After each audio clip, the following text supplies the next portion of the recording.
Cha! Bravito! In the building! Spreading his vile, toxic self, and I want him stopped. Gotta go! Button 47. Soon there will be no more problems. You need to find an exit. Our business is done here. Absolutely flawless execution, baby. Allow me to accept his challenge on your behalf. I will What's happening? know my brothers. Poetry in motion. I believe in you. You are in the Yeah, fuck you, Jules! Fuck you, I'm the best! I'm a champion! Who do you think you are? I am!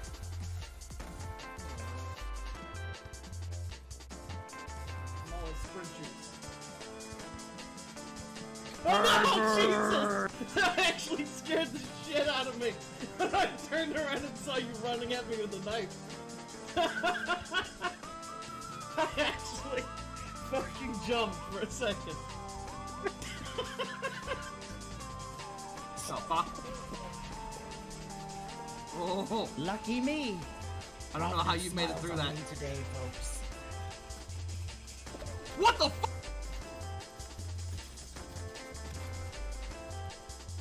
What do you work for? Get into the flames, buddy!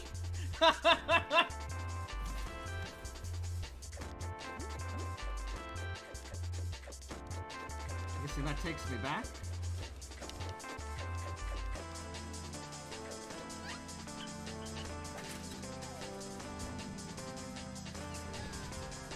What? Wow. Probably. She's actually really far away. I'm gonna make it, I'm gonna make it! I'm full healed! And you have a hit left.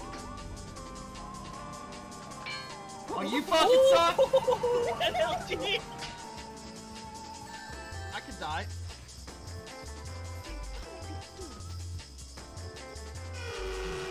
Ah! What? Oh no! Thank you for the follow, I appreciate it. Are you enjoying these places? Oh my god! Yes! Fuck! I may have lost the plot.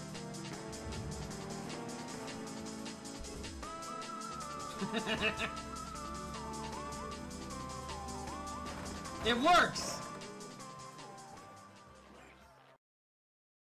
Hey everyone, happy Monday, I'm back! And today we're going to be playing some more Shadows Over Loathing. It's been so long, it's been at least 2 weeks since we played this, and I'm excited to get back to it. I'm a little confused, it's like, oh man, what all were we doing? I do remember, after last time, I remember I was constantly just really tight on meat. I really needed some meat, guys. My pockets were very light, so I was like, I'm gonna do a little grinding off stream, and I did. I did a lot of grinding. I got all the meat we're ever gonna need, as well as I was getting a lot of XP, so I just dumped it all into the thing that gives me more meat. Let's see here. There we go. Meat expertise plus 120% meat drops from how much I leveled it up. So take a break, my dude. Take a break. Also, oh, you know, I should get the game unmuted because it's, you know, this game's got some nice background music. So, there was something that happened off stream that I was a little sad about. I do remember this. So the companions occasionally have events, like you can see little like backstory things with them. The dog had one, and I was like, I'll do this later. And then after a little bit, it just disappeared. So I was like, oh shit. I hope it comes back. What's up, buddy? Take a break. You gotta take a break. I wrote down some notes because there's a couple puzzles I remember getting stuck on before. So I wrote notes on what the fuck I was actually supposed to do. So first off, I remember there was the crystal cave in the second area, and I was quite stuck on what I was supposed to do there. Well, you had to get not paperclip.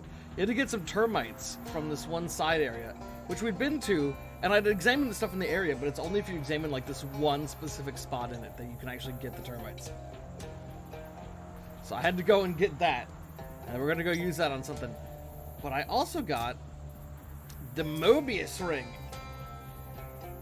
So I have one of those events where we encountered ourselves from the past, and this ring has only one side, so technically there's no difference between wearing it and not wearing it. And it lets you help yourself in combat. What does that mean? I'm assuming that means that we're gonna show up and start fighting with us. And I was like, I want to check that out. I'll wait till we're on stream. So first things first, we gotta go back to the lake. We gotta go to the cave, I see. Crystal Cave, which I believe is the mine next to the crystal store. Oh, we gotta fight. We had this event last time we played, pretty sure. It's the different states of Emperor. Look, it's me. It's other me. This ring seems broken. Like, I don't know what all me can do. Future me. But if that me, then that's kind of crazy. That's gonna be a little OP. I gotta remember which of my skills. Ah, here we go. Here's the sleaze on everyone. Yes, this skill right here. This is the only skill you need. I mean, look at this. And I have so much more AP to burn.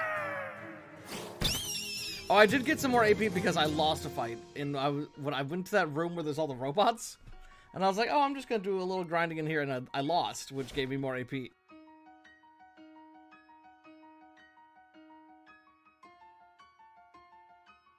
Oh, you know what? I don't think it is the mine. It might be the cave, actually. Get some mealworm stuff. How you doing, Sanji? I hope you're doing good. Wait, oh my god, it was that cave. So we have to go back to the hardware Sarah. God, I can't speak. I don't know what it is about this game. Every time I play this game, I lose the ability to talk. I need to go to the hardware store, and then go into the past. Hardware. Shut up! Shut up! Stop this! Alright, I need you to go put it at... Wait. No, do I not put it on one of these? Oh, fuck. I thought you did. I guess not. Oh, no, I actually wanted to... Now I have to put it back there. Oh, that was so much work. Listen, it's been like 2 weeks since I played this. I can't remember everything, okay? We're going to the mine. Yeah, I hope everyone's doing good. So, oh, that's right. I think there's actually a teleport spot in the mine. Okay. This one was so tricky. I was like, man, I couldn't figure out what to do. It's like this. I don't know what could possibly be the solution because I swear I was doing everything. And I had to get those fucking termites in that one specific spot, man. And then...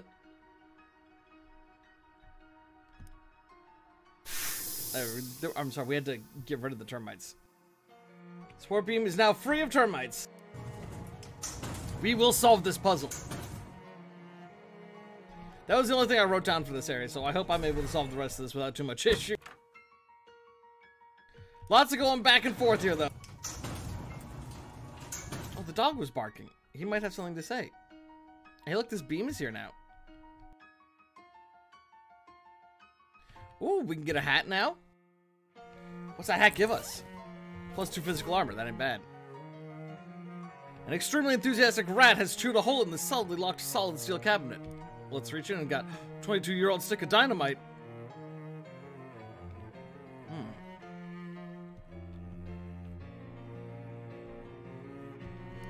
Let's stick the dynamite and light it up. Seen some disappointing explosions in your life, but this one really failed to even make a dent in the cake. This rock must be made of tougher stuff than a relatively fresh stick of dynamite can handle.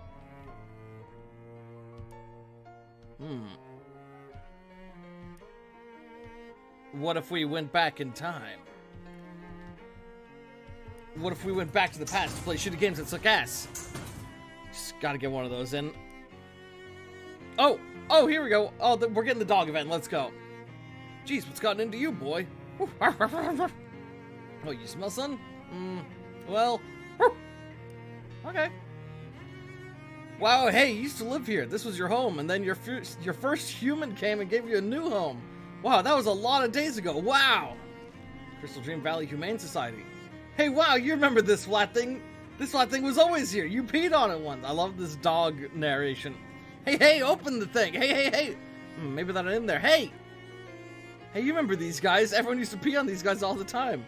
The human got mad, but everyone peed on them anyways. Sorry, guys. You were just great for peeing on.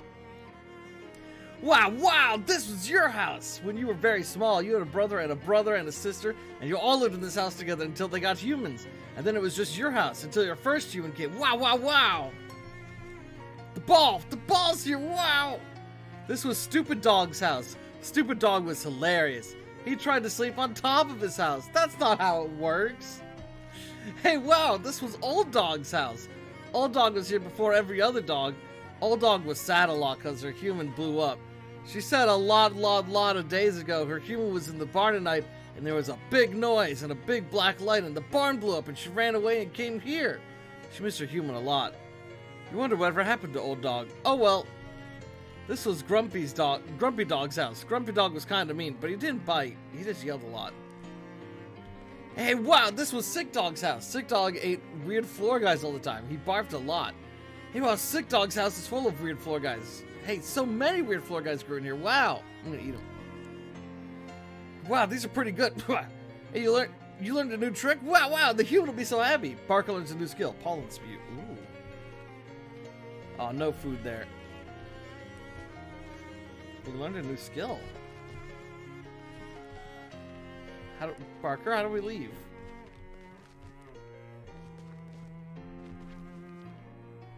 Wait, what? Oh, okay, there was a comment about the tree, I thought. This dog, you smelled all the smells and looked at all the old things. This is fun. Wow. Go back to your human now? Yeah. Well, I'm glad you enjoyed yourself, Parker. Whatever the fuck you were doing. Is that dog me he just like me for real. Oh, I sneeze. Alright, we got dynamite. Can we do anything with this?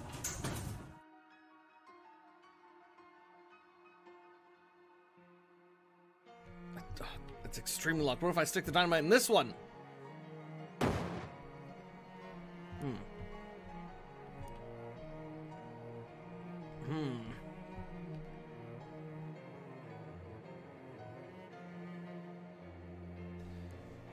What do I do now?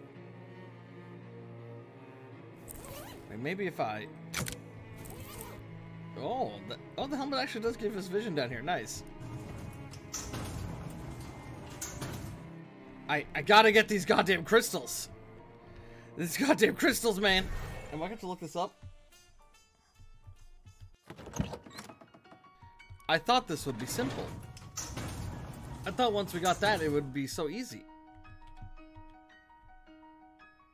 This poor people may be old, but at least it's not full of termites.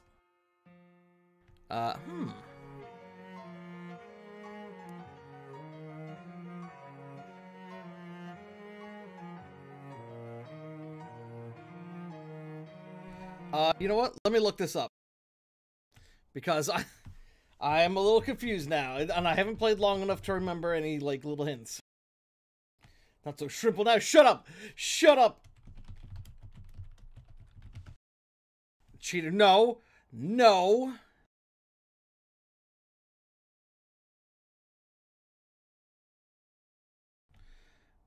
Oh my god. Okay, I looked it up. And I feel a fool. I have been made a fool! What was the helmet I was wearing? Was it this? This seems right. I was wearing this goofy ass fucking helmet. Yep, that's my helmet. I feel asleep. Oh, don't get me started on sleeping. Today's the first day in a while where I feel like I've actually been up. Like, I woke up at a decent time and I've been awake for a while. My sleep schedule's been so fucked for the past, like, month. Alright, so check this out. Dynamite in.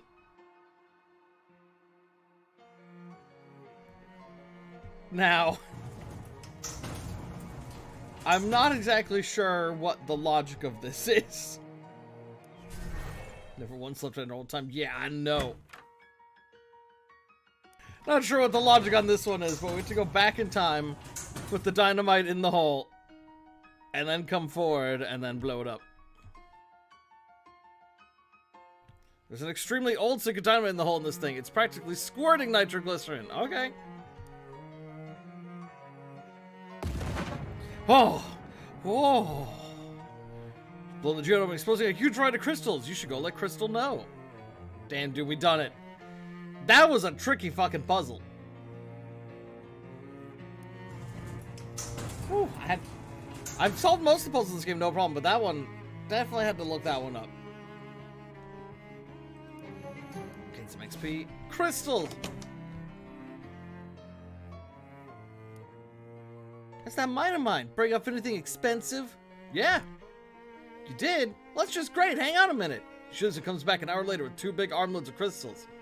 You just give me a couple hours and I'll give you a fully functional crystal shop now, okay?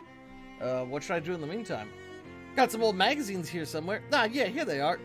Well, I guess I'll read magazines for a couple hours. You spend a while reading. It's mostly op-ed pieces about political scandals from 20 years ago, but you managed to learn a thing or two. Gain some XP. Crystal eventually taps you on the shoulder. All set now. Don't suppose you want to make a purchase? You know, this magazine's fascinating. Say, did you hear about those sketchy land grants up in Oregon? I remember my grandparents talking about it. Boy, that Mitchell. What a sneaky snake. Yeah. Anyway, got you a little something to say thanks. I was going through the crystals, I found a small one that I can't really sell for very much, and I just thought of you. Remember when the very idea of this crystal was no more than a twinkle in crystal's eye. Alright, thanks. What else you got in stock? Cracked crystal orb, will buy one of those. Crystal chili pepper necklace. Ooh, buy that. Crystal heart necklace. Oh, these are all like different kinds of armor. Let's go. So you're gonna try to party for your muscle? Heal yourself for twice your moxie? Damn, these are all pretty good. See what? Carrie? What the fuck? I thought we were friends. Are you just gonna say that shit to me? What the fuck? Alright, so now this part, I know part of what I'm supposed to do. No! I have to give my past self the Mobius ring. We didn't even really get to test it yet. Jeez, it's a good ring though. It seems a shame to have to give it up, but easy come, easy go. You try to take the ring off. Boy, that try is real ominous, huh? It doesn't budge. You try swapping another ring onto your main ring finger, and that works, but now you're just wearing the Mobius ring on your other hand. You switch them back and try to take them off again, but no dice. Uh-oh. Is this thing cursed? The other you said you shouldn't use it, and you'd find out why if you did. Being unable to give up a good ring doesn't seem like much of a curse, though. Wait, how did he give you the ring? He must have figured out a way to break the curse. Something about someone named Chester at Delphine Farm? There aren't any farms around here, though. It must be something you'll find out about later. In the meantime, you'd better make yourself scarce before this other you sees you. Oh, shit.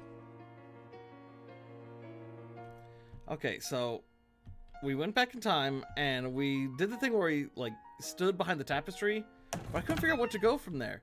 Supposedly we're able to use one of these velvet ropes now, I believe. Yeah, here we go. Okay. Is Monster Rancher coming back soon?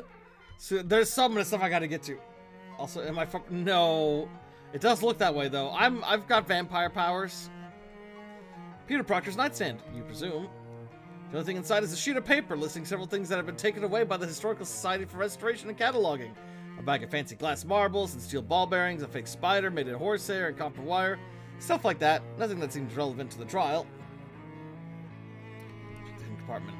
Reach inside the drawer and feel around until you find the little catch that makes the secret compartment pop out. Oh ho! What's this? You got an item. Severed ragdoll arm. Wait, what is this? Oh, rude. This child's bed from 100 years ago is still nicer than any bed you've ever owned. A custom child height window.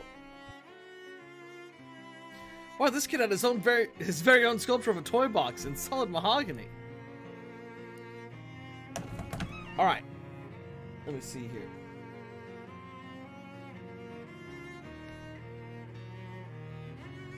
Okay, I think this is what this is the next step I need. We got a lot more time traveling here as well. Nice gazebo. Gazebo. What's that seathead dog? That's my dog. That's my dog Barker. He's my best friend.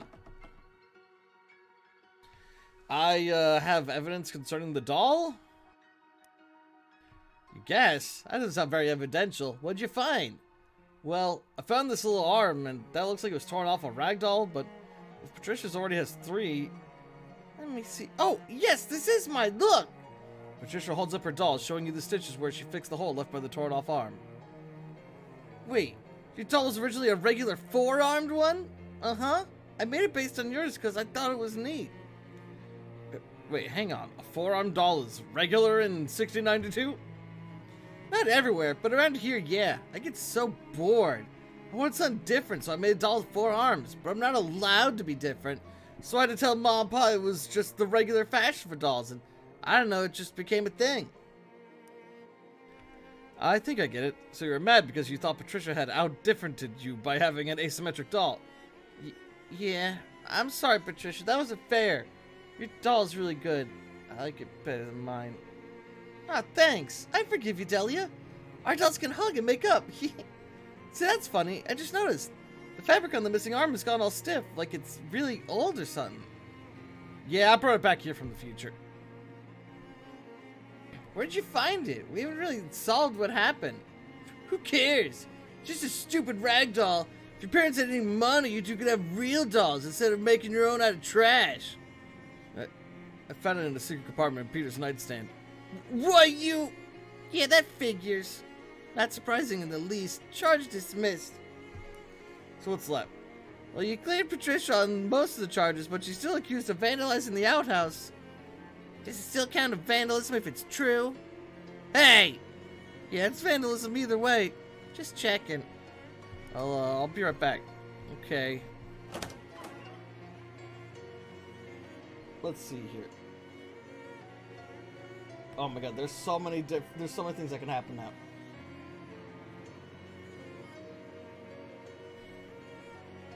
Okay, I need to go to the outhouse. I think I've already done this part though. Definitely need a guide for this part. Do I have the paper? Oh man, let's see here. Quest items, rubbing paper. Okay, we got plenty of rubbing paper.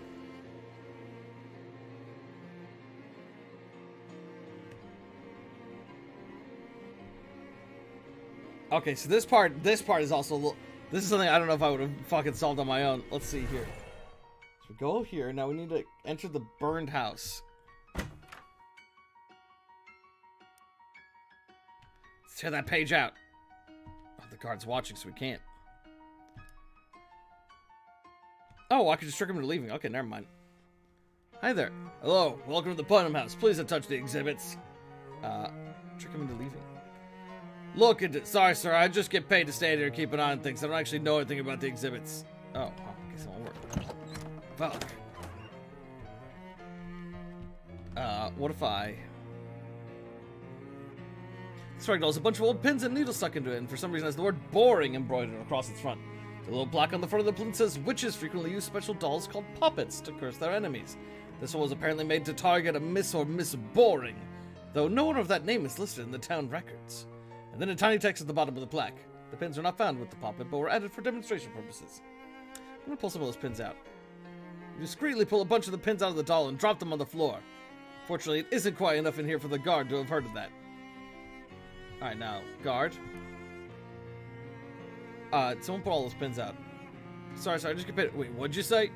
Some of the pins fell out of that weird voodoo doll or whatever. That might be dangerous. Someone could step on them. Ah, jeez. He goes over to the display and starts picking the pins up off the floor. It appears to be someone's diary. Oh yeah, the little description on the front of the plinth says Diary of Delia Putnam. So that confirms that. Mostly it doesn't look interesting enough to be worth deciphering the archaic handwriting and spelling, so you flip ahead to the last page. 6th of March, 1692. Ugh, I hate that Peter Proctor so much. He thinks he can just go around being as mean as he wants to everybody, just because he has lots of money and lives in a big house and all. I should have used a much stronger curse. It would have been worth the trouble. Wait a minute, this handwriting matches the graffiti from the outhouses. Tear the page out. You clear your throat loudly to cover the sound of the paper tearing and stuff it up your sleeve while flipping back to the front of the book. You got an item. Page from Delia Putnam's diary. Alrighty. Alright, now we go back to the past.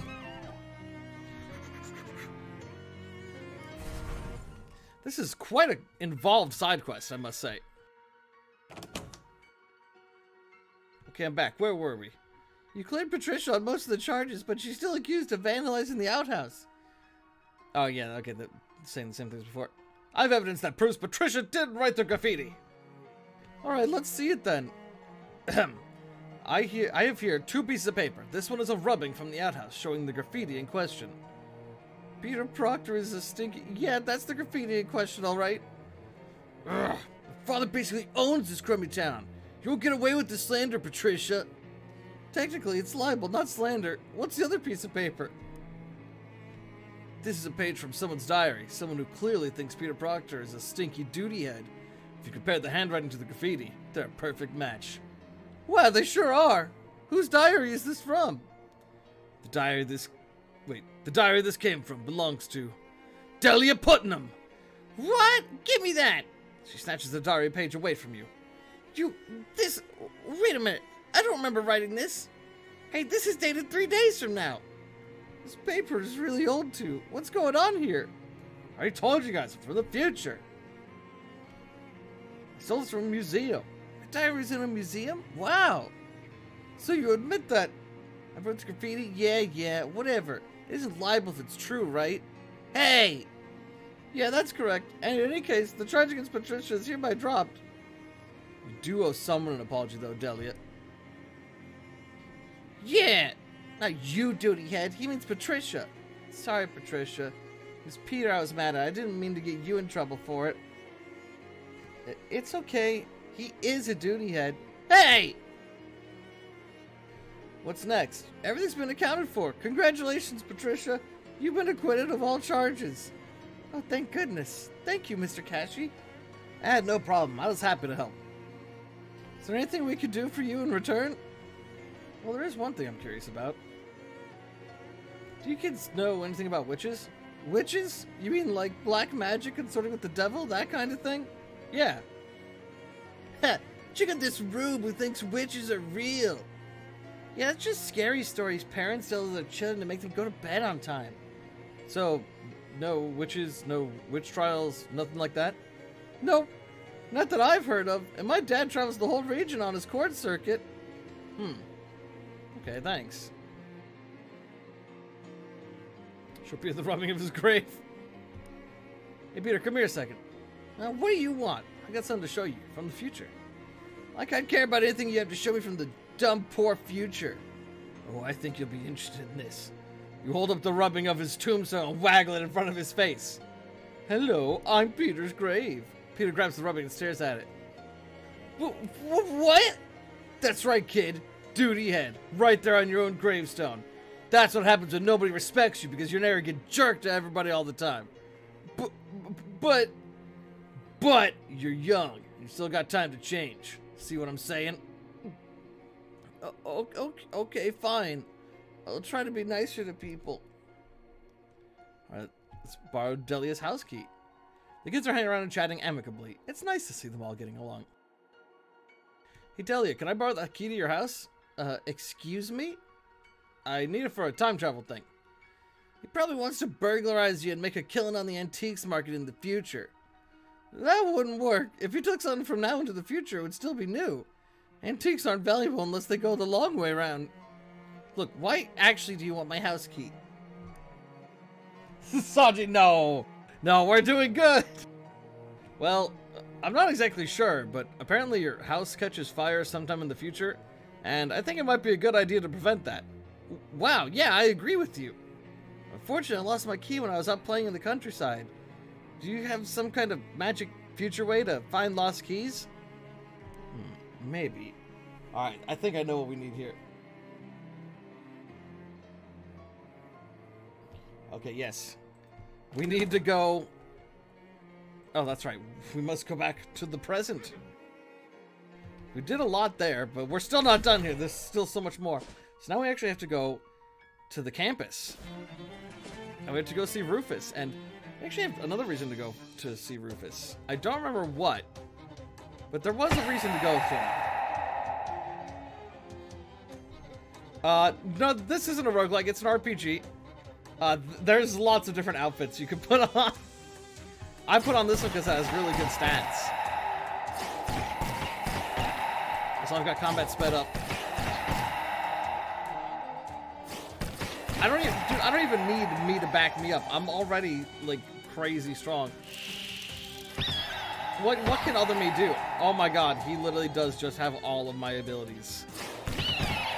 This is insane. Alright, so here, look. We have We got all kinds of hats we could put on. Like, I mean, I could have a cowboy hat. I got this vampire skull cap. I could have, like, this Pooba helmet. So, my mic, I don't know what happened. Like, I had no idea what was going on. It seems like something was going on with the gain. I had to just turn down, essentially, all of my mic volume and everything down to, like, a third of what it was before. I have no idea. But it seems like it sounds mostly good. This motherfucker had a metal detector, didn't he? Where was it? There it is. There it is. One of those newfangled metal detectors. Hey, Rufus, can I borrow your metal detector? Sure, if you have a good and specific reason for needing it. I needed to find an old key so I can stop a little girl's house from burning down 230 odd years ago. That's good enough for me. Knock yourself out. Well, Rufus, while I'm here, why did we need to talk? I don't remember. We were doing something. Oh, hello again. So what's the next step? I don't have to go back into the sewers, do I? Oh, no, this is much more straightforward. Well, your part of it will be, anyway. That's what I like to hear. I need some way to broadcast the quantum signal from this fishman pearl over as broad an area as possible. And I figure the most robust transmission network available is the commercial radio band. The nearest broadcast tower is the Radio Shack at WGCR in the Big Moist. Okay, what do I do there? Just take this transmitter I've built and plug it into their console. That'll transmit a special frequency out over the radio. Then I just need a bunch of different test ratings so I can adjust the signal for latency, data loss, and so forth. All you have to do is find as many random radios as you can, tune into WGCR, and use this receiver to test the transmissions. At least 10 different radios should be enough. Let's call it 11, just in case. Gotcha. That's what we needed from Rufus. We're gonna go do some radio shit. We got the metal detector. Back to the museum.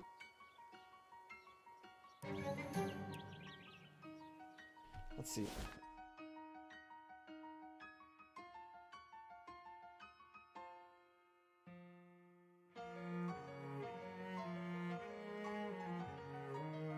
Okay, so I actually have to... I'm glad I looked at the guide, because what I have to do is we have to go here, like I am right now, and then we have to just specifically wander in the area. And there, we got it! You spend some time poking around in the woods near Sandwich Village with Rufus' metal detector, and unearth a nearly impressive pile of trash before finally find what you hope is Delia's house key. Some lead, some scrap metal, and an old key. Then you write Rufus SIT steam tunnels on the metal detector and stick it in the mailbox. Oh, didn't mean to wander again. Run away! Okay, so now I believe we just go back to the past. Also, I'm going to have to get my ring light set back up. It seems like with my new setup, the lighting's not as good, so it's not capturing my face as well, I feel.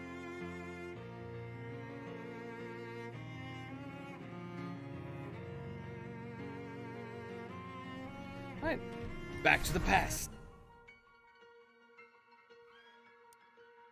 Unlock the door. You brush off as much of the loose rust as you think you can get away with without turning the entire key into loose rust. Then slide it into the keyhole and carefully turn it. The lock clicks open and then the key completely disintegrates. You peek in the front door and look around. It looks like nobody's home, which makes sense considering the door was locked. Well, let's snoop. I'm snooping. Hey, Aubin. Yeah, I'm not sure why I even gave you the choice there. We both know you were going to choose Snoop. Yeah, for real, dude. Alright. A nice antique dining table, eventually. A white ceramic plate, painted with a nice forest scene. Pretty. No witch's brews here. Maybe a witch's stew? Probably just a regular person's stew. This must be Delia's bed. Looks like there's something behind it. Oh, This oil lamp is kind of uncomfortably close to the curtains. Just gonna move that. You carefully pick up the oil lamp and set it on the mantelpiece. That seems much safer. Did you know that the oil in this kind of lamp comes out of a sperm whale's head? Tell me more. Oh my god. Okay, see, sperm whale fat renders down into pretty good lamp oil. Better than other whales. But more importantly, they also have a reservoir full of really good oil in their heads. As much as 500 gallons of it. And nobody knows why or what it's for.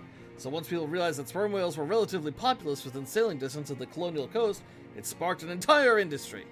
The whaling industry in the colonies began in the 1640s, but that was a fair bit south of here. However, just 2 years ago in 1690, whalers started working out of the islands around Lieutenant Harbor. or rather what would eventually come to be called Lieutenant Harbor after its accidental enlistment and promotion during the War of 1774. And within 100 years, those islands became the whaling capital of the world, until, of course, the whales ran out. But the industry was still able to flounder along until the invention of kerosene in the 1850s. Anyway, the point being, this lamp is really state-of-the-art technology around here. Oh, that's very interesting, thank you. I'm sorry. I'm sorry. Small steel lockbox with the name Delia painted on it. On second thought, messing with the contents of the box could cause some sort of nasty paradox. Decided to leave it be. Son of a bitch. Okay, I guess now we go to the future, see if it's all good. Is this all good? It's all good? It's not burned it. Hello, welcome to the Putnam House. Please don't touch the exhibits. Alright, Most of the Putnam family's possessions have been stored for cataloging and preservation, but some notable pieces are on display here. Please do not touch. There's an old painted plate on display here. This is the plate that used to be on the Putnam's mantelpiece. It's held up nicely over the last 236 years. The plaque on the plinth says, "The plate commemorates the founding of the town of Sandwich on All Hallows Eve." How witchy can you get? You take a closer look, and the plate does indeed have a date. And the painted filigree around the edge, 31st October, 1626. The plaque says this iron pan was probably for regular cooking, but we're pretty sure it was also used for making small batch potions sometimes. Okay, we're almost done in this town.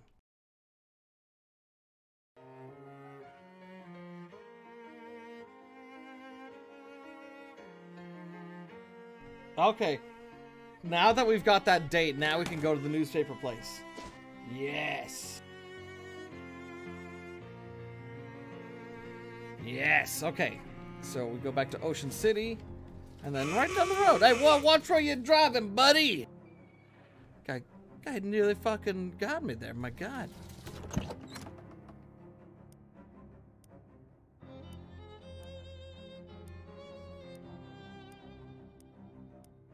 Aha!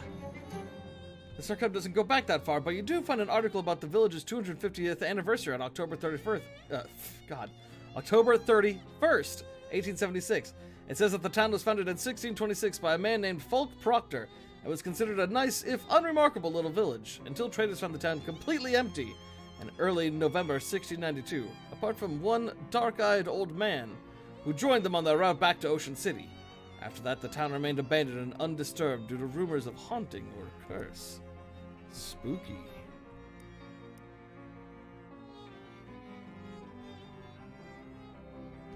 Fulk Proctor. So that was our secret keyword that we needed to figure out for the cellar ages ago. We do all that so essentially we can get into the cellar.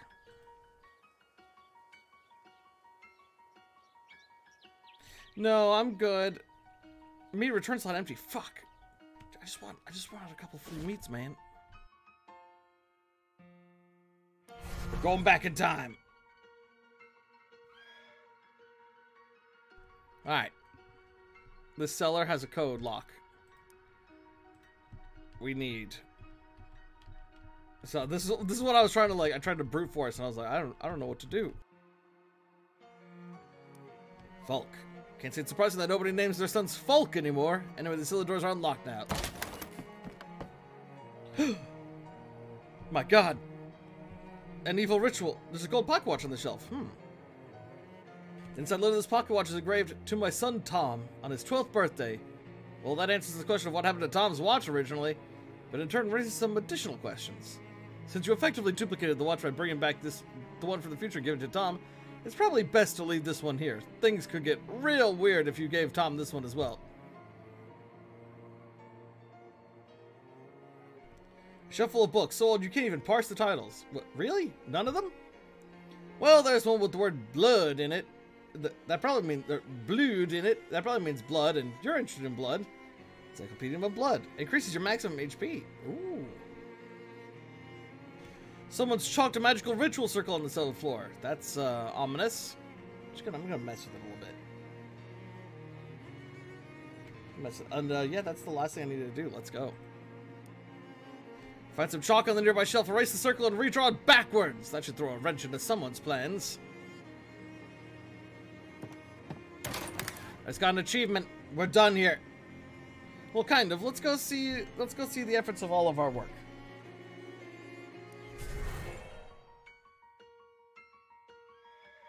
Welcome to the historical village of Sandwich, where the inhabitants keep history alive by living and working the same way people here did centuries ago.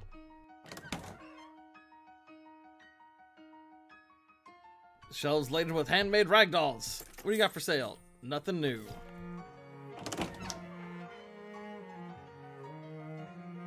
This young lady looks quite a bit like Delia, though a bit older. Hello, I'm Dorothy Putnam. Dolly to my friends. Hi, Dolly. I'm Cashy Eggy Breath. Are you related to Delia Putnam? That's right. She was my great aunt, except more greats than that. I thought so. You look just like someone who looks like Delia? What? Never mind. By your nickname. Is it short for Dorothy, or is it because of, like, actual dolls? It's a little bit of both. I make a lot of the souvenir ragdolls we have on sale here. Oh, do you have an interest in historical dolls? That would explain how you know about my great aunt Delia. Oh, yeah, it totally would. In that case, yeah, I do.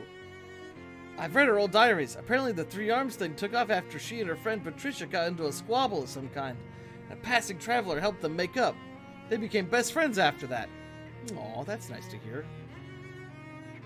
About Delia's friends. How did things turn out for Delia and Patricia and the rest of the kids? Did her diary say? Let me think. Great Aunt Delia made a lot of dolls and eventually married a traveling trader. Sometimes she went on his route with them. Patricia got married to a big six from one of the outlying farms, and they moved north to start a ranch. Tom Danforth became a judge like his pop, and Duty Head Peter became mayor, though it was basically by default. Nothing super interesting, but, you know, nothing much was back then. They all did well enough for themselves. Well, that's good. Thanks for the closure. What? Nothing. What's it like being a historical reenactor? Honestly, it sounds kind of boring. It's not so bad. It's easy work, and I take the weekends off to go cut loose in Ocean City with my friends. So, it's not like I'm suffocating in this wolf rock year round. Can you imagine? Sheesh! Ha, yeah. Ha, ha, ha, yeah.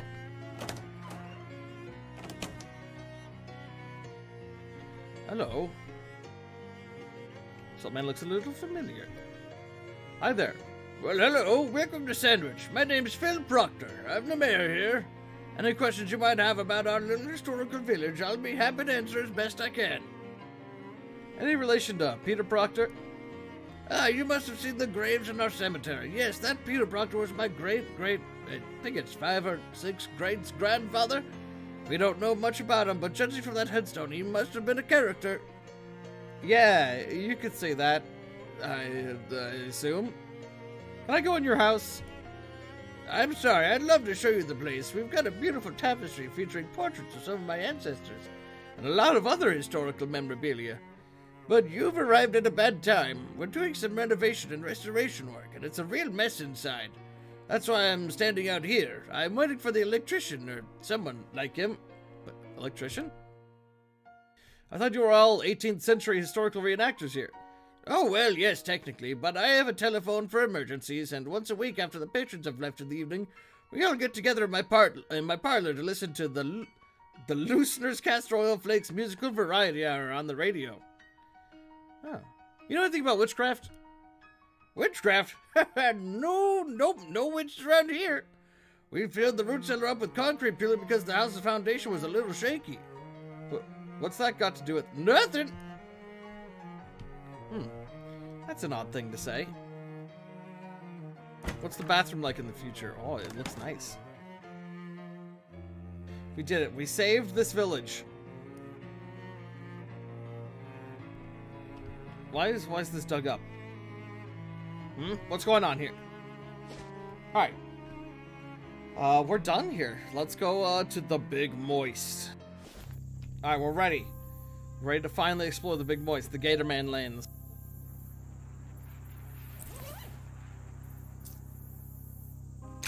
Oh, it said I couldn't unequip that ring, but I unequipped it. That's strange. Okay, where do we begin? Largemouth Bass and Sons? That sounds nice. You went there without a single event. What the fuck? How you doing, buddy? State your business. Largemouth Bass? Oh, right, there's missing kids. I'm here about the missing children? Tom and Kathy, yeah, that's a sad song. You'll need to talk to, I guess either Mr. Chapman or Mr. Tracy about that. But I wouldn't let either of them know that you've been speaking to the other bosses. They don't talk anymore. What goes on at this place? At Largemouth Bass and Sons? We fish largemouth bass, and most of us are sons. Why don't the bosses speak to one another? Yeah, I'm with you, Sanji. Between you and me and 3,600 largemouth bass, Mr. Chapman and Tracy have been on speaking terms since Mr. Chapman was snubbed at the Academy Awards a few years back. They tolerate each other only because they both perform a functional vital to the business. Which is...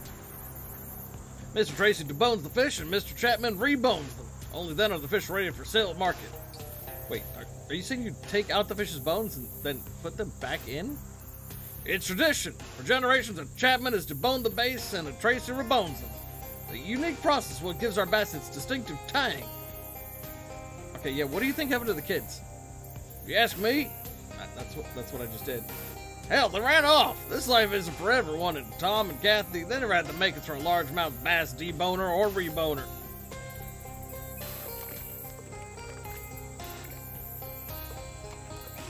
Scott eyes you suspiciously. Scott seems a little nervous. What did he say? He said something about gators just popping out. We don't really have a lot of choice. It seems like we can only go to that spot. This sign identifies these waters as a site of historical importance. Oh. This pool is the birthplace of largest mouthed Luke, a past president at the signing of the Declaration of Independence on August 2nd, 1792. He returned to his home waters to die, but his body was never found. The viscous puddle reflects a gloomy face.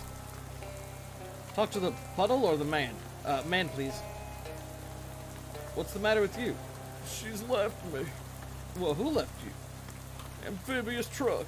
Oh, so not a person. No, I'm more interested in amphibious trucks. So, what happened to your truck? Our truck. It's the company truck. We used to take the fish to market. A couple nights ago, I forgot to fill her up before bed, and I must have really ticked her off because the next morning she was gone. No note, nothing. Are you suggesting this truck is sentient? It's funny. I would have thought so, but I can't see any other explanation for it running off the way it has. Could it have something to do with the missing kids? Tom and Kathy, you'd have to talk to Mr. Chapman or Mr. Tracy about that. Maybe they took the truck. I don't know. Seems like a stretch. When did the children go missing? Same day as the truck, but I think that's probably a coincidence. What's this puddle here? It's the gas I never gave her that night. It's here, now, in our special place, waiting for her to come home. Is it working? Obviously, you can see that it is not. How far could someone have gone in that truck? The gas left in her? Couldn't have gone further than 100 miles. 100 miles, okay. No, 100. Sorry, 100 is fisherman's lingo. It means 11. It's a truck, huh? That's a shame. She'll be back. She has to come back. She'll run out of gas otherwise, and then where else she'll be?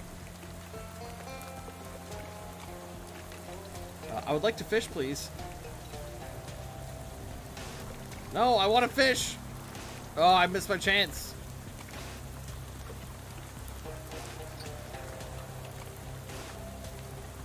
Ooh. I'm not planning on sticking that rod in there. Largemouth Bass and Sons have the exclusive license to fish those waters. Is there any way I could fish here? No, Largemouth Bass and Sons has the fishing rights. Flex and say, fishing might makes fishing right.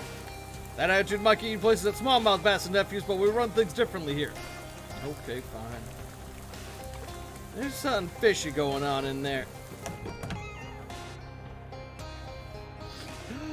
Kitty! Fishermen's cats are a touchy sort and regard unproven outsiders with the highest suspicion. They can't avoid your touch. You get the sense that only true loyalty to the fisherman's cause will overcome its suspicions of you. Oh.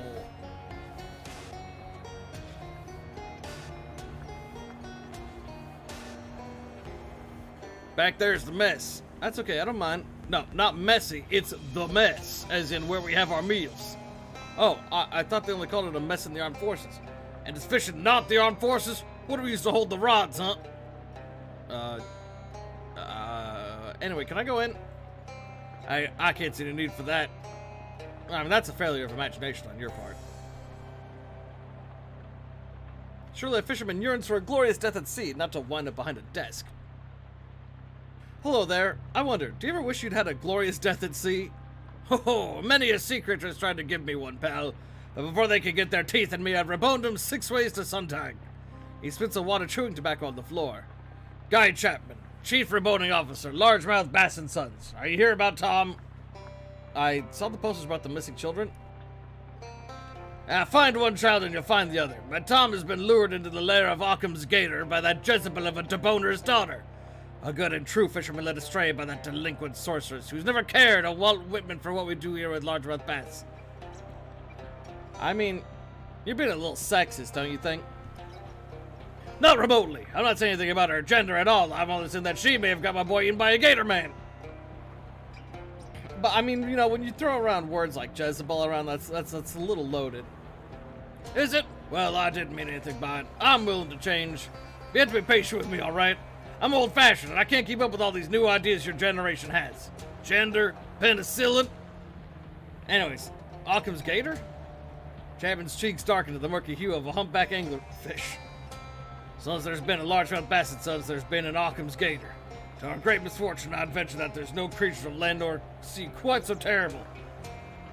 12 feet tall he is, red as a furnace with smoke billowing from his nostrils. Oh, sorry, I had a little hiccup there. He and his rapacious appetites are a plague on our business. He'll eat everything we got, largemouth bass and everything. Keeps me up at night. Wonder what we did to deserve him. Is it a sin against the land to both debone and rebone fish? Perhaps, perhaps. But damn it, that's what gives our bastards sing. Oh, I'm going... I thought I wasn't doing too gruff on that voice, but it's starting to get my throat. How's Kathy responsible? Well, the arrogance of youth. Kathy Tracy never thought she had anything to fear from Occam's Gator. She didn't respect him. Several times I caught her attempting to summon the beast by shouting his name 3 times in a mirror, or directly into the mouth of a bass. It was always going to end with her in Occam's belly. I just didn't think my Tom would be fool enough to go along with it.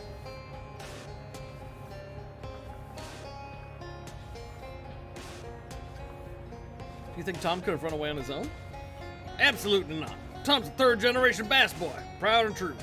Why, just last month he said, "I'm excited about my future in reboning largemouth bass, Dad." Does that sound like the words of a boy with 1 foot out the door? No, there's a simpler explanation. The siren song of Kathy Tracy lures good men into the bellies of gators. Alright, is there a finder's fee? 200 meat for starters, and my mother's fishing rod. For the entree, on one condition, I don't want you looking for Kathy on Tracy's dime. It's Tom that needs saving, and it needs saving from her, so that's the condition. Oh, and you also need to find Tom, so that's 2 conditions. How about throwing in some fishing rights in there? Oh, your generation talks a big game about suffrage and self-governance, but in the end, what you really want is a largemouth bass. I'll give you 10 minutes alone with the fish. How about that? No questions asked. Is it a special fishing rod? It is, and I'll tell you why. It's never caught a fish. Oh, that sounds worse than a normal fishing rod. It's never caught a fish. Always catches 2. Don't know how it works, don't know how it works, but just thank Poseidon for the bounty. Oh, deal. Hurrah! Now I have no idea where you might find Tom, but what I'll do is lay you into our quarters in the back. I know he keeps a diary, though I've never been able to make sense of the thing. Fundamentally, the way our generation speaks is utter nonsense to me. The mad ramblings of youth, perhaps. You'll understand it. Now bring him home, you hear me? Oh my god, I need to stop talking to this dude. What do you do here? I'm the chief reboning officer here at Largemouth Bass and Sons, like my father was before me, and etc. It's a wonderful life, a good family life. Yeah, I'm looking for someone myself. You seen a Charles Wallace? I know the name. Some fool wrote it on the missile poster I had up for Tom. I've been wondering who or what he is. Is he a fish? No. But I'm not the person to ask. I'm a fisherman, friend. The bag is fish. You're looking for a human. You want to be asking for some sort of human fisherman. You are a human fisherman. His expression turned sour. Now that you've poked a hole in his premise, he has lost interest in the conversation. Okay, I don't know where your friend is, alright? So I can just take these? This chum bucket is inscribed. Champagne for my real chums. Real pain for my sham chums. This bucket is secured to the floor. Those are decorative. And the chum inside? It's the very first batch of chum ever made by Largemouth Bass & Sons. Back in the summer of 1803. It reminds us of our humble beginnings. Oh, cool. Can I have it? No. Stranger is just a chum you haven't met yet. And chum pain for my real chums. Real pain for my chum chums. That one's a little more esoteric. What lies beyond that door is only for fishermen. What is it? Fish. Can I fish? Find Tom, then you'll get your fish. That's the crew's quarters. Well, I thought that's where I needed to go. Everything on this shelf is labeled hardtack. Let's take some. The non-perishable and long-lasting foodstuff sustains the fishermen on their voyage from this building to outside this building. You got some hardtack. Broken bones pile high in the sink. Detritus from the experiments of an apprentice reboner. Unsuitable bones are ground up here into a thin meal. The sign claims that these are cups of homemade bone broth and that you should take one. I'll do what it says. What do we got here? So many fishermen don't get into largemouth bass because they can't hack the bunk beds. It seems that the leftmost locker belongs to Tom Chapman. It's locked. Open it with the crowbar. Yeah! That wasn't quite what you intended to do, but luckily you did manage to reveal a secret cache hidden behind the lockers. Let's search it. We got Tom Chapman's diary. The secret diary of a bass fishing scion. This diary belongs to Tom Chapman. If found, please return to Largemouth Bass & Sons. For controversial thoughts and secret plans, turn to page 19. For information of no consequence, turn to page 33. What? It's dangerous, but the only way we won't be followed is if we take the truck to the Gatorman camp. We'll ask Peter where it is. Animal ideas. Number 1, 3-toed squid. 2, chihuahua, in parentheses, big. 3, 4-toed squid. 4, honey-hating bear. 5, rabbit with more teeth. 6, faster chimp. 7, grandfather cat. 8, balder eagle. 9, sleeping dog that lies. 10, egg cat. Tell me more.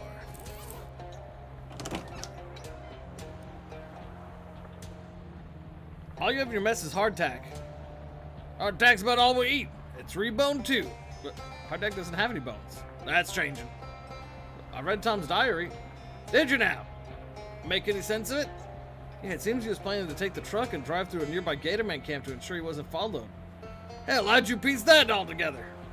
Well, it was on a page he said contained information of no consequence, but in fact the information there was very pertinent indeed. Then why would he say it was of no consequence? I don't understand. Is this irony that I hear is fast poison in your generation? Thank God.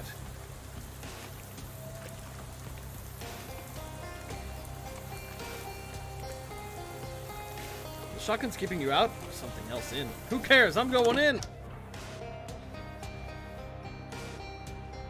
Emptied and magnified the misfortune of my stolen daughter. Alright, we'll talk to that. We'll talk about that in a second. The grizzled mariner must hate being stuck behind a desk.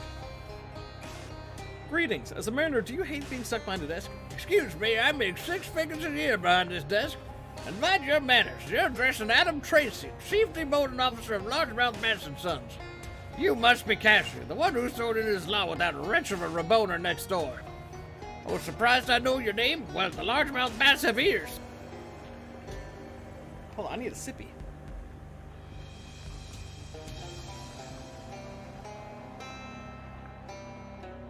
Ah, much better. I'd like to talk about your daughter. I don't see the point. You're thrown in with the Chapmans already. Fucking water bottle. It sounds like she might have run away from home. I'll excuse the remark as you don't know my Kathy, but suffice it to say that's impossible. Kathy loves largemouth bass almost as much as assuming preordained roles in a multi-generational family business. No, Kathy would not simply leave home. There's a much simpler explanation. Occam's Gator. Occam's Gator? A monstrous Gatorman. Centuries old, 10 feet tall if he's an inch, with scales as blue as the deepest ocean. He has 2 tails as sharp as razors, and he's not afraid to shave you. His appetites are insatiable. He'll strike at night and gobble up our fish, guns, tax returns, whatever. And now I fear my Kathy. I don't know what we did to provoke his ire, but that beast has bullied and bothered our business since my grandfather was in toddler pants. I sometimes think the swamp itself has summoned him up to be our tormentor. Well, you think he ate Kathy? You have to understand, for decades, Occam's Gator has been the sole author of this business's misfortune. Could he eat a child? Absolutely. That's his M.O., or monstrous operandi. If Occam ate Kathy, aren't we too late? Not necessarily. Occam's only handicap is his glacially slow digestion.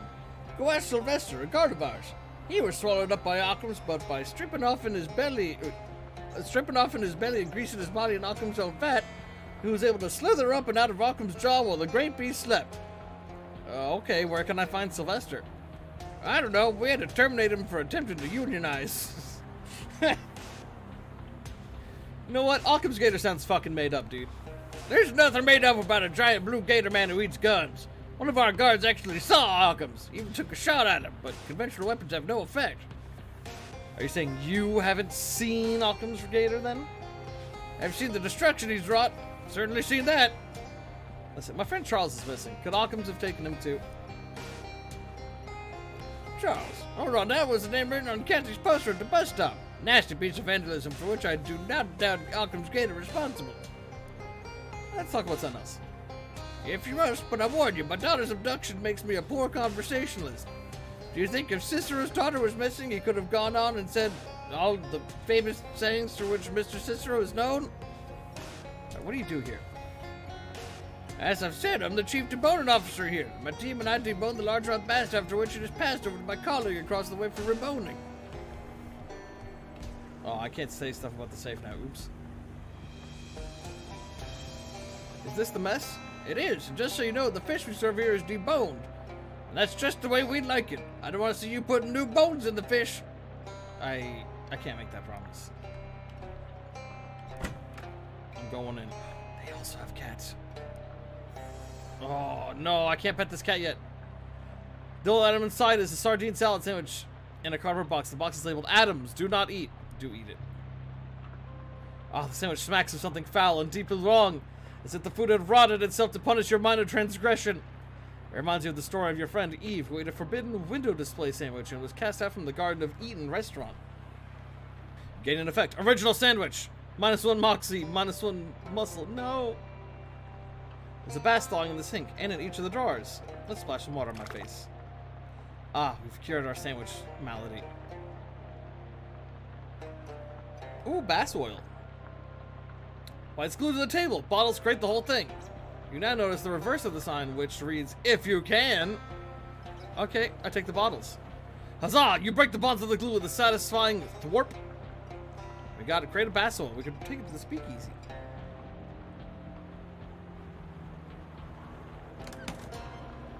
And hold on, I'm taking that sign for good measure.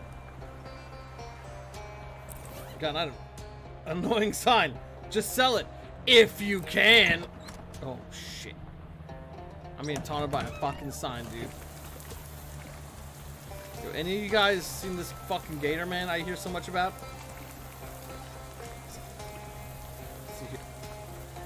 Oh, boy, we have a lot of dialogue here. How are the fish today? Nice and large today, thank you for asking. What do you know about Occam's Gator? Oh, that's fake. It is? Yeah, that's a legend. Old bass wise tale. Sometimes things go missing or the business has a round of bad luck. Folks want a deeper explanation for it. And I can tell you that nobody here's ever laid eyes on any giant gator man. Bosses can't even agree on what he's supposed to look like. So, Occam's Gator didn't kidnap these kids. I really doubt it. Boss says you saw him.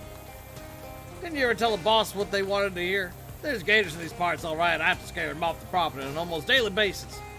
If you don't believe me, you're welcome to go visit their swamping grounds. Stomping grounds. You won't find any sort of Occam's Gator there, I assure you. I don't know. Occam's Gator sounds pretty scary. As do all fairy tales. Doesn't make them any more real. we've got some more stuff to... Let's do a wander. We haven't done a wandering. Oh, shit! Slog to the swamp. Your slog to the swamp is interrupted by an unfortunately familiar face. There you are, dearie. How nice to see you again. Although I would have wished for a more festive setting. But I'm afraid this can't wait for the winter snow. Ah, jeez, not you again. Me again, Dark Noel at your service. You do me a service by leaving me alone. Now, don't be such a Grinch. I have presents for you. What's a Grinch? Wait, did you say presents? That's right, painful retribution and Yuletide curses. It was very clever of you hiding in the Institute, all warm and cozy behind the Dean's wards where I couldn't get to you. But now that you're near the source of our power, it's time for me to deck your halls, if you get my meaning. I'm just looking for my uncle. I don't know what you're talking about. I don't know anything about the Dean or your plans or those weird dreams or any of it. She lays a finger aside of her nose, and her eyes start to glow red and green. Swell. Alright, we're fighting. Get her, Ropey Joe! Unfortunately for her, I brought myself for backup. Splatter! She's a lot of fucking HP. It's okay, her friends don't have it anywhere near as much.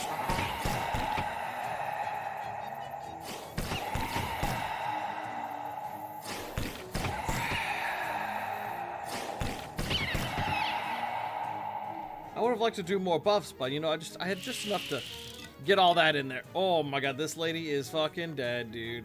Let me just... Mind melt. And she's gone. Ooh, Ropey Joe grown stronger. You haven't seen the last of me! She shouts. Let's go check out the Radio Shack. I think that's where Rufus needs us to go. Suddenly, a touch of swamp shrubbery. Shrubbery? Parts, and a man with the head of an alligator pops out, glaring at you. Whoop, hello. You must be one of those Gatormen Jessica was talking about, huh? Human? How human? Well, both my parents...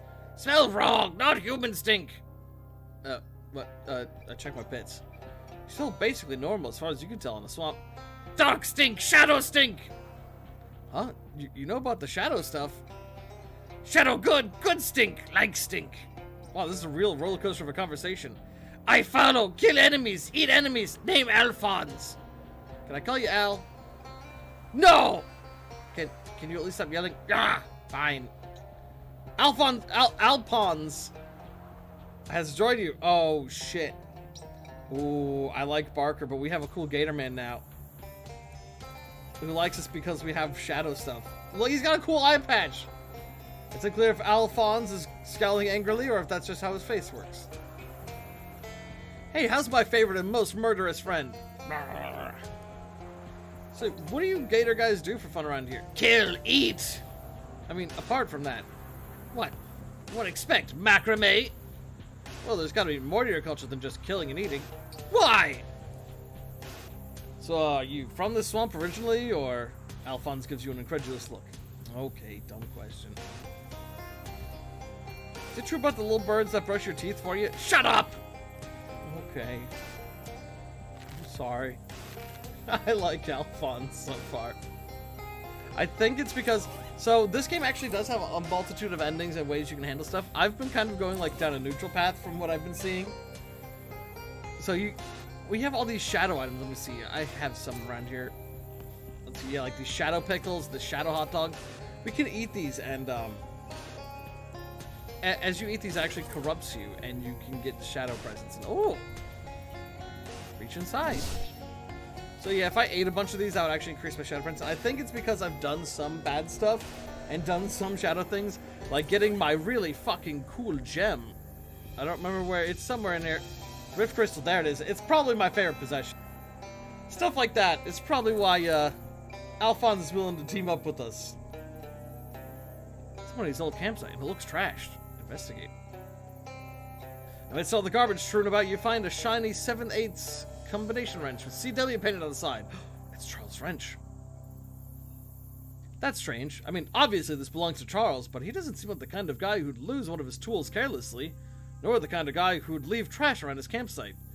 You look around more carefully and discover weird tracks in the mud. Big, clawed bipedal tracks. Maybe Gatorman tracks. There's a spot where some kind of scuffle clearly happened. Oh, jeez. Well, that tears it. Charles Wallace must have gotten kidnapped by Gatorman. Maybe he dropped the wrench on purpose to attract your attention. Hopefully you can find him soon. Well, these bricks have been inexpertly mortared together. Pry them apart. Ah, those bricks were there to cover up the fact that this brick was missing. The lamest conspiracy ever. Oh, son of a bitch, I knew it. Alright, we're going in, Alphonse. Oh my god, look at that Gatorman. There's a couple of pieces of tape stuck to one of the bricks here. Let's remove the tape. The 2 holes you open in the walls are letting swamp water in, and also out again. You might expect them to cancel each other out, but I guess not. Fluid dynamics are a mystery to me. I've let swamp water in. Is that good? There's some guys hanging out here looking stoic and cool, and also a Gatorman with more than the usual allotment of teeth. Hi, Hi, not how are you guys? Who are you guys? VR radio technicians. Why are you standing in the dark? Why not? It is radio. There is nothing to see. Well, you got me there. Hey, about this water? What about it? I just wanted to point out that it isn't stagnant. It's flowing from one side of the room to the other. Ah, running water! One of our several very common weaknesses. Water burning, irony terrible. Oh my god, it was a vampire Gatorman, of course. The vampires make for the door, but get in each other's way and dissolve into ash that is quickly washed away. They were vampires? You know what this console does, but if it's any consolation, nobody really expects you to. Plug in Rufus' gadget, and the console starts emitting a different series of beeps than it was emitting before. Oh yeah, Aubin, yeah. Me and Aubin recently watched Knives Out and Glass Onion. I loved both of them. Well, this guy's sharing one bed. Wait, why isn't it a coffin? Wow, this thing is pretty cool. It also looks really lightweight. I'm gonna grab it. Glowy lightning ball thing. Oh yeah, I love these things. Can you believe this is a thing that was invented in the past, and not approximately 60 years from now? I can't. That's crazy. I flushed that toilet. Yeah, give me that XP. How much XP do we have? 190? Let's read that book we found. Let's increase our maximum HP. The Encyclopedia of Blood. +3. Alright, that's pretty good.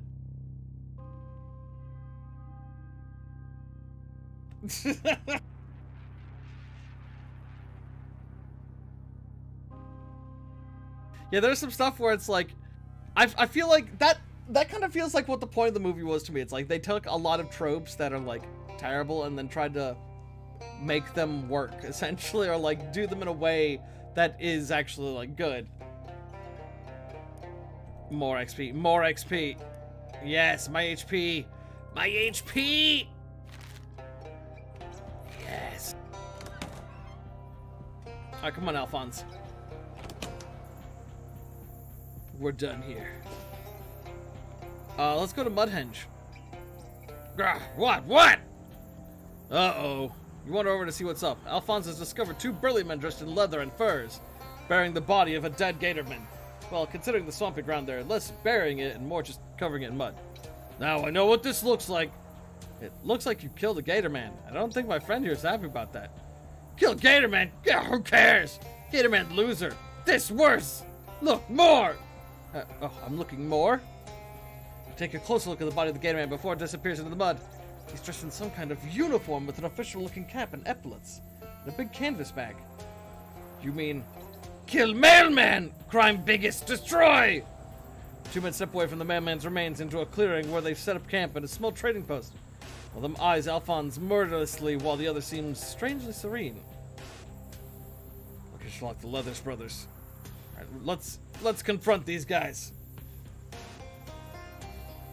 The Leathers brothers. The blood splosh of Alphonse's reptilian toes draws all activity in the clearing to a close. Undertanding a hide stops and raises his blade. Oh, no gators! Get back! Get out of here, gator! Go on! Ah, not boss! Shut up! I defend Alphonse. Alphonse is my business associate. Anything you can say to me, you can say to him. Anything, eh? Even the swear words? Yes. Lucky for you, I don't know any. When I was a lad, the vicar blacked out all the swears in our dictionary. Then we're agreed. Alphonse stays. Damn right. Nothing to see here. This man observes you with a monk-like serenity. Hey there, looks like you set up quite the trading post here in the swamp. Hey, Nova! Oh, I'm glad.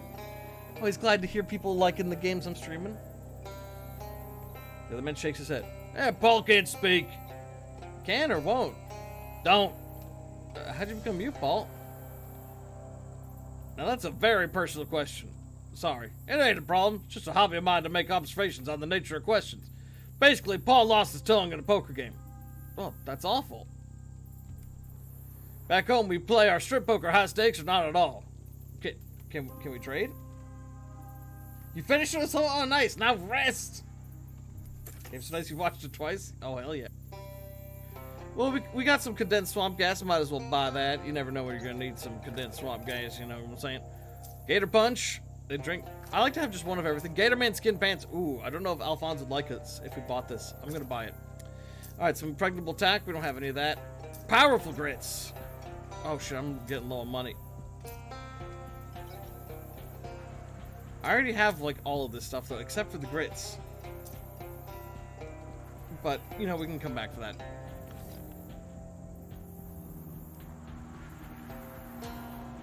Hi, Alphonse. Contemptuous snort. Oh, he's my favorite. A sack of genuine leather. Open it. It's empty. It's only made of genuine leather. It does not contain genuine leather. The ambiguity is clear now, and the person responsible for the original description has been sacked. Careful of him, or he might tan your hide. Something to say about the dead gator. I swear I didn't know he was a mailman. We'll never intentionally hunt a mailman. I'm accusing you of killing a mailman. Can't accuse me of something I already admitted to. Double jeopardy. He was in my way, you understand? I had no idea if he was a madman. Never would have touched a madman if I'd known it. My brother he had nothing to do with it, understand? I swear it. Who are you? Me? Ain't much to my story. I'm a hunter, named John Leathers. If you can't tell from the accent, I'm from Albion. As a toddler, I hunted small game like mosquitoes and gnats. Then moved on to foxes and voles and such as I grew up. I like the game over here, but I got my eye on the greatest hunt of them all. I quite like option here 3. Say humans, but while licking your lips. Humans. Big picture. I'd like to build a ladder to heaven so I can hunt the dinosaurs. That's more of a 5 to 10 year plan though. Oh, I don't think that's how either ladders or heaven works. But I guess it's good to have a dream? Wouldn't it be more practical to build a time machine? That just sounds ridiculous. What's wrong with killing a mailman? Listen to yourself. You tell you ain't a hunter, alright? Most any species is fair game for hunting, but mailmen are protected by international treaty. Last hunter I know who hunted a mailman got pulled up by the International Criminal Court and mailed to Mars. Is he okay? Obviously he ain't okay. Don't joke with me. That's the nightmare scenario for a hunter. What, getting mailed to Mars? Ooh, sending shivers down my spine, it does. John wipes his brow with his blade. Far. Never been asked so many questions before. You can talk the talk, alright, but what about hunting the hunt? I got work that he's doing, but I ain't going out while they're searching the swamp for the sod who killed their mailman. If they find me, I'm dead. You don't have to be a leatherman to know which way the wind blows. What are you asking me exactly? Working on something real important. A project. For that I need 5 gator hides. Even know a place you might find them. Scoped it out myself. Couldn't be easier unless it was a smaller number of gator hides. Now, what's this project you're talking about? Not so fast. You know I could trust you first. Ooh, alright. I'm going there if I were you. Why? Might not like what you see. I'm going in. Oh my god! No! Jesus Christ. That egg is busted. What the fuck? Told you it weren't a pretty sight. I was looking forward to eating that egg all day, and come dinner time, I only went and bloody dropped it. Is that a gator egg? Nah, I think it's from a dog. I'm sorry for your loss.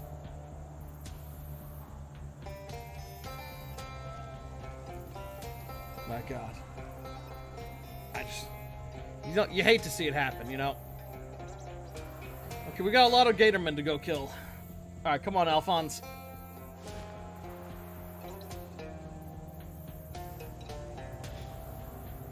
The guards stop in their tracks and start sniffing around suspiciously. They're almost certain to notice you if you get any closer. Staying put isn't an option here. Which way do you want to go and how? Toward them! Charge! Well, that dude has a shield icon. What is that? I guess it just blocks a hit? Well, I'm gonna... we need to see what Alphonse can do. So I'm just going to take out a couple of these dudes real quick. Scotty 10, yes. We'll just take out these guys and see what our Gator friend can do.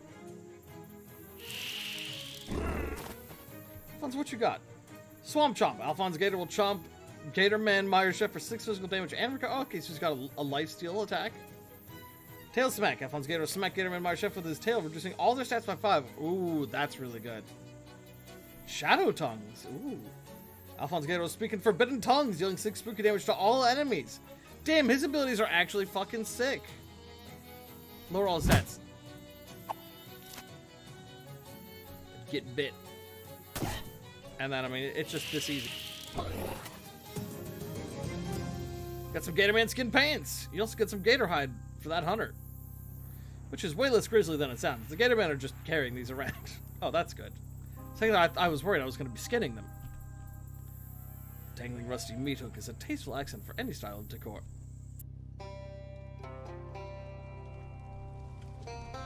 Hello?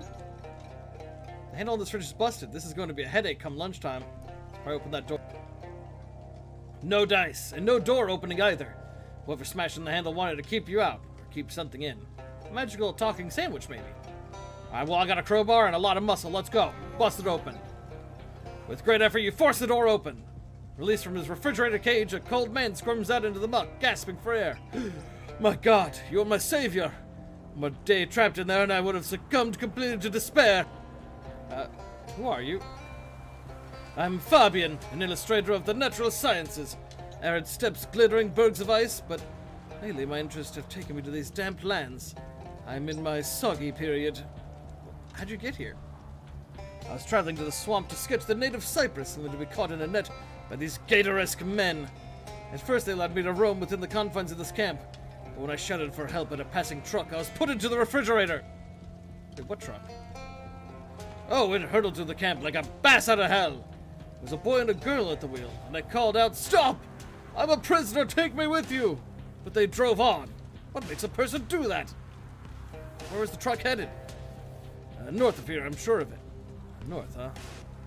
Since that driver had large enough bastard cells was confident the truck could only make it 11 miles at most, if you subtract from the 11 the distance between this camp and the fishery, seems with deductive euphoria, you do some quick calculations, which in your haste come out very wrong. You do them again, not rushing it this time, and produce a promising lead. Location unlocked. An amphibious truck? Alright, you seen someone named Charles Wallace? Charles? No, I would remember meeting someone with such an unusual name. Alright, well, do you know of a creature called Occam's Gator? Occam's Gator. Supposedly a large gator with 2 tails who breathes smoke from its nostrils? Oh, yes! I think you're describing my mother-in-law. Okay, so you don't know. No, and I apologize. I shouldn't have said that. Melanie's always been kind to me. Okay. Every weekend she bakes me a ball of nougat. I apologize, Melanie.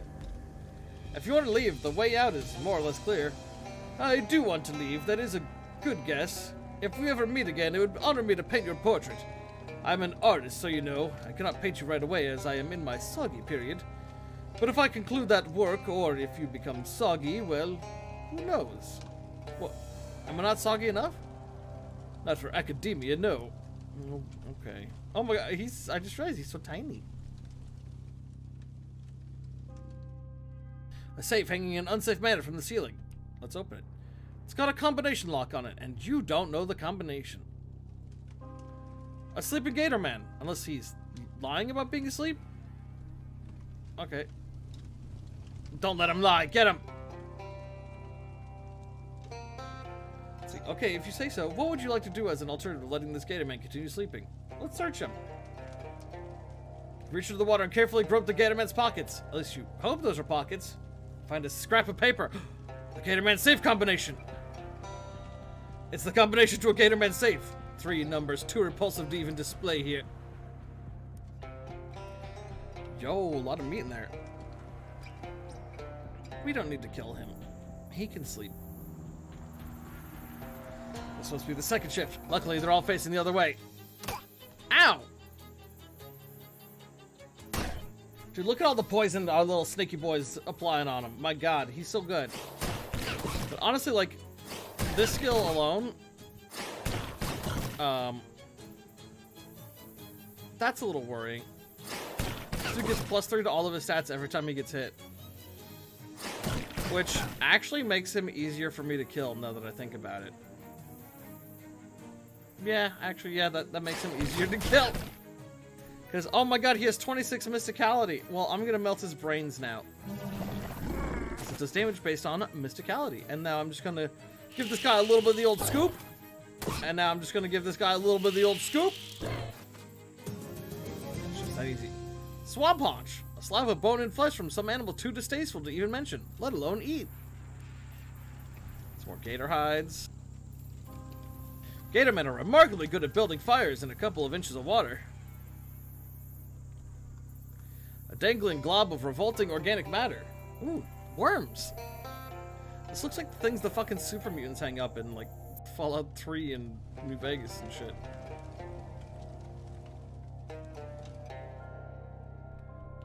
I can't search these? Wait, an anvil.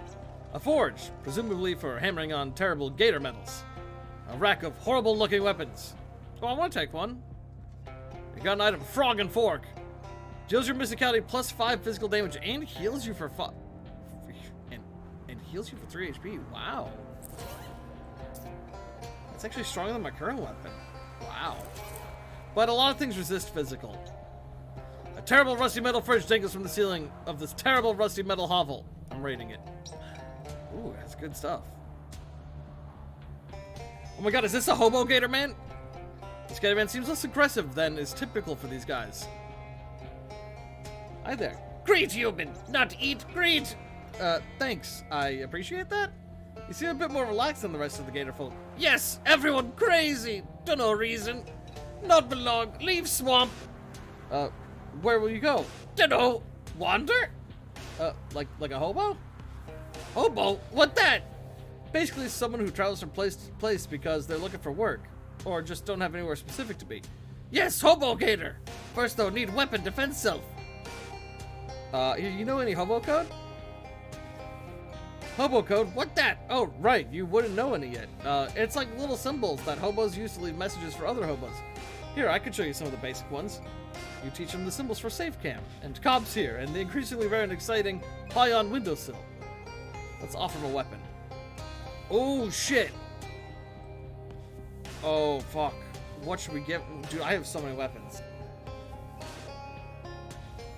Oh,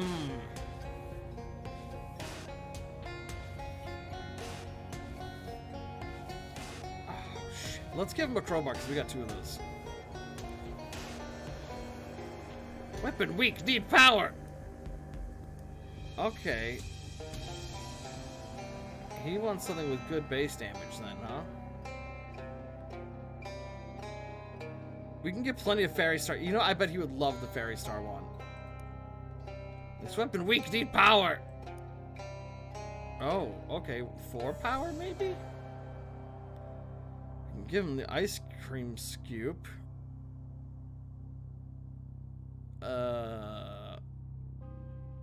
You want a gun? You want to be a gator with a gun? You need more than 4? Fuck, dude, he needs a 5.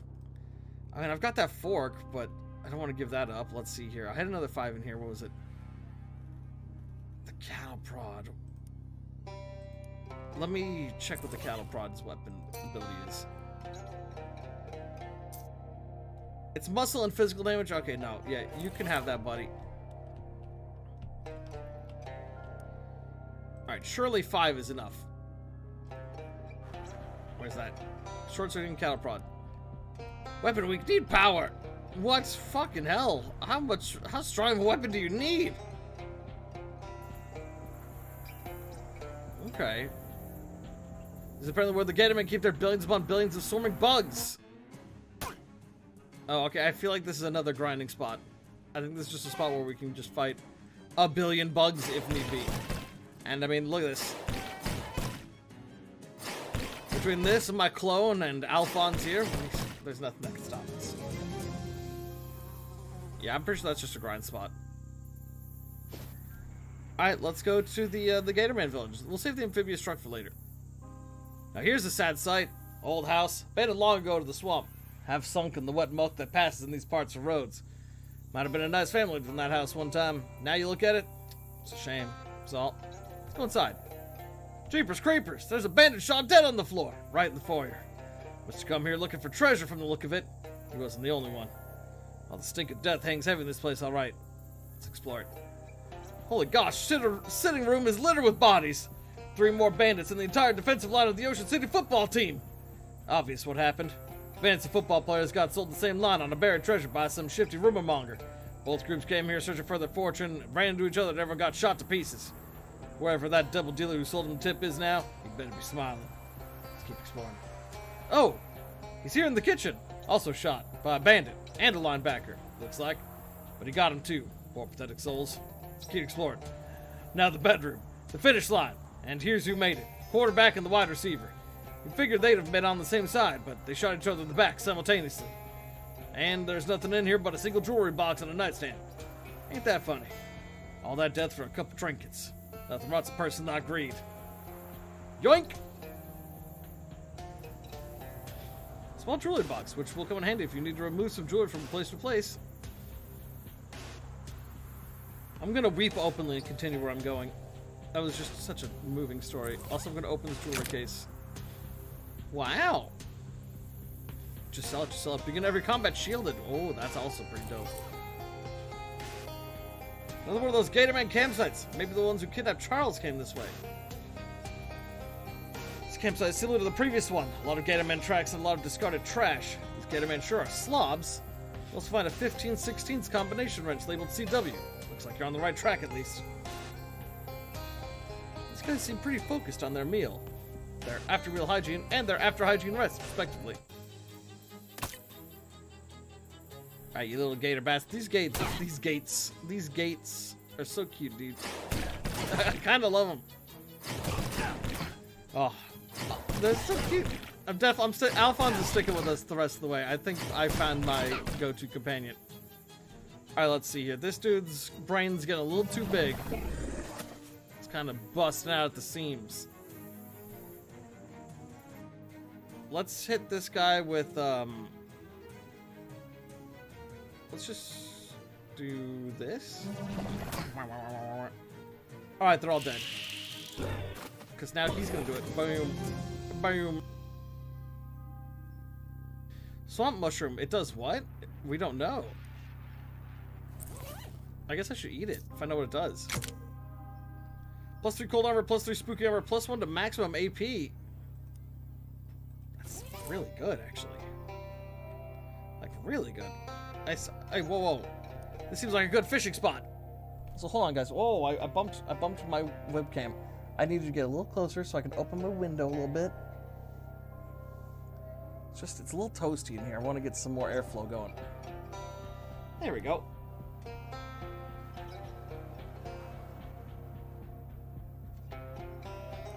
Just filling up our fish sack with some fish. You know how it be. Alright, this area seems pretty simple in what we're doing. Oh. Like magpies and shiny objects, gators are compelled to hoard all of Grandfather's items. That's odd.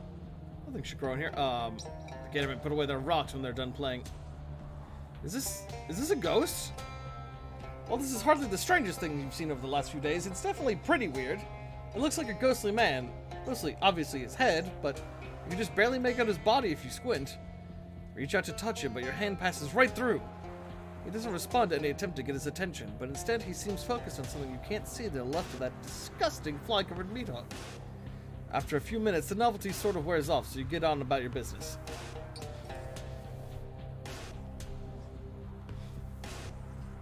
That ghost, it's still staring intently at something. Interesting. Grandfather's disgusting bird bath. Inside his grandfather's teeth. Ooh. Just sell them, I guess.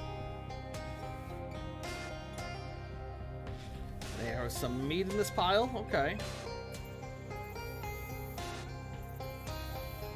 It's unclear if Alphonse is scowling angrily, or if that's just how his face works. Boulder blocks the entrance. Push it! I'm going in. Is this one of the radios I needed? It's pretty easy to make this sound creepy by placing it in disturbing context, but they really outdid themselves here. Well, it's time to wake him up. Use Rufus' gadget. You tune the radio to WGCR and hold Rufus' gadget up to it. The thing clicks a few times and the little needle on it goes up to 1. Then you restore the radio to the way you found it, making your mom proud. Alright, this seems like another grinding spot. Oh my god. What is with these weird bearded gators? These are Gatorman weed lords? I did not see that coming. Okay. Look at these fucking weed lords. Just a little bit more.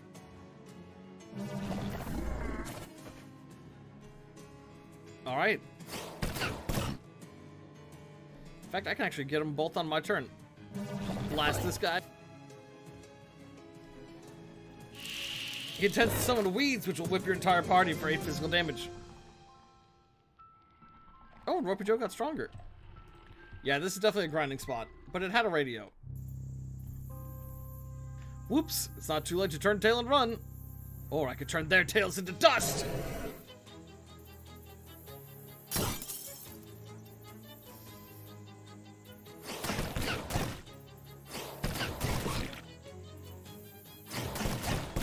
Just can be doing a lot of this splattering. It really is just like the best method of attack. I mean, come on.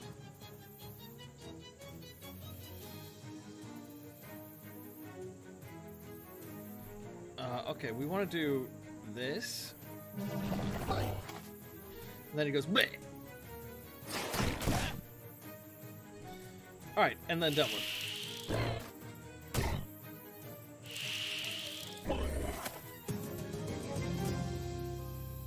Ooh.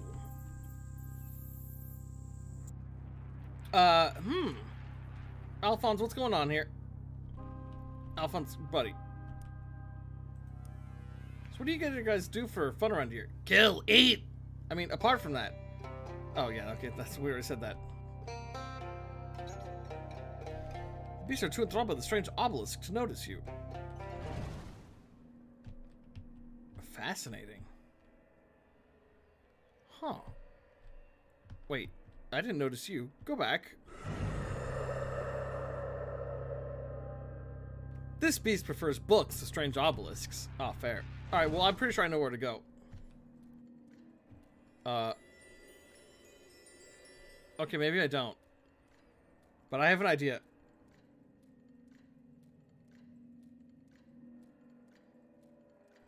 It said something about Alphonse there. What? He said you think you can see Alphonse or something. I don't know.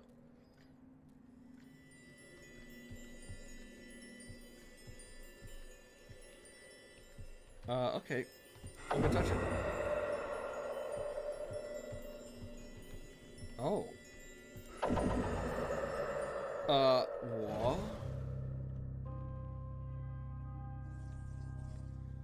Uh-huh. Interesting. Okay. Not where I was expecting this to... The beasts are too enthralled by the memory of the strange obelisk to notice you. So we can move the obelisk. Alright, what happens if we take these guys out? Oh my god, there is actually a lot of them. He has a lot of poison, huh? He has how much poison? 14 poison. Just throw some of this out there. You know, the old classic. I'm pretty sure there's an upgrade we can get that makes us do more damage, and I feel like that would actually be really handy at this point in the game. Because some of these are starting to get a little much. Cook that brain. Well, we could get him. Actually, we can get him too. We got this. It's all good. Don't you dare try to hurt my Alphonse! Get him. Man.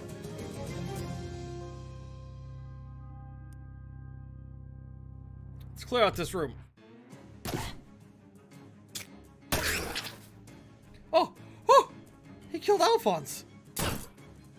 How? Oh, we need to make Alphonse stronger. He's too weak right now. My precious boy! He's so weak!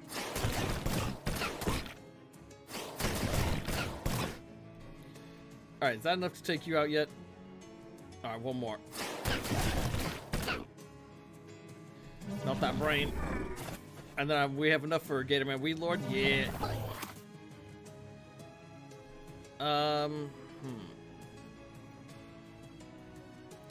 Oh, actually, we could do this. Yeah, this'll work. Then we give this guy the scoopins. Then we give this guy the scoopins. And fight over.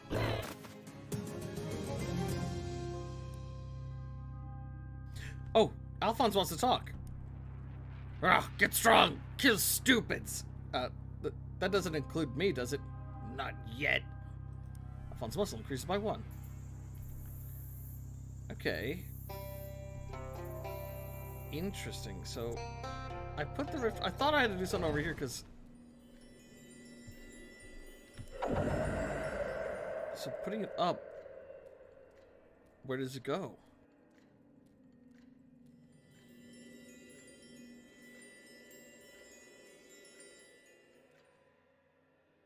I kind of lost it. Oh!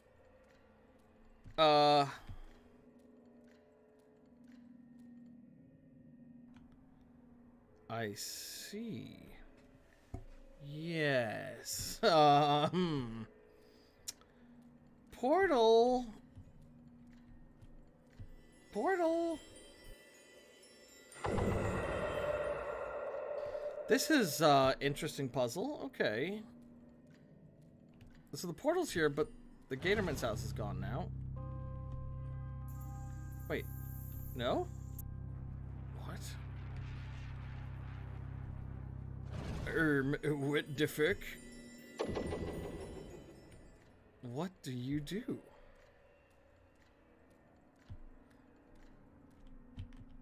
Oh! I done it! You're not alone in this place. Haha, something. Wait, I don't... Wait, I don't sound like that. Okay, they're talking backward. He says, I can see everything. I can see everything? What do you mean? In the portal. Second, I always thought he said in the patrol. Huh? In the portal. I can see everything that ever was and ever will be. Everything that is to be known in our world.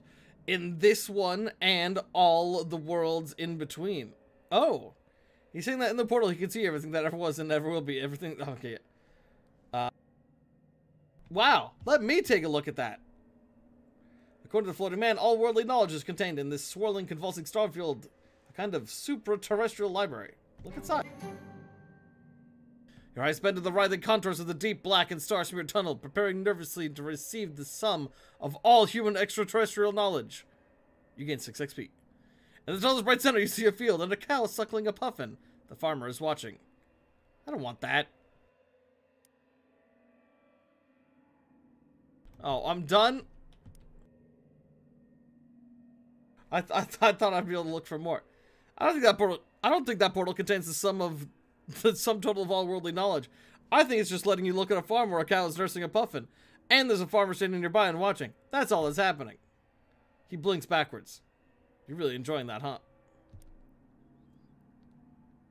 Can't leave. Can't leave? Why not? You can't leave because of the Midnight Man. Yes. Midnight Man. What does that mean? He just keeps saying Midnight Man. Dude, this place is fucked.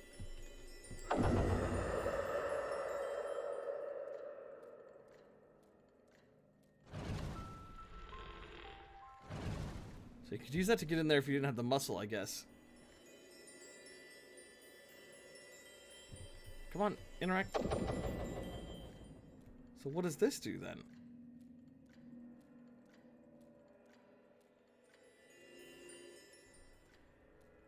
Everything's gone now. Does that do anything out here? This is quite the interesting puzzle.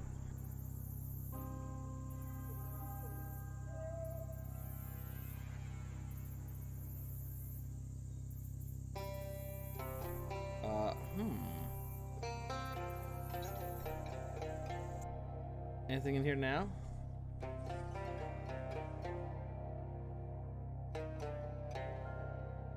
There's all this grandfather stuff. Does that have to do with the Midnight Man? Oh wait, shit, where was that portal? Oh, I lost it.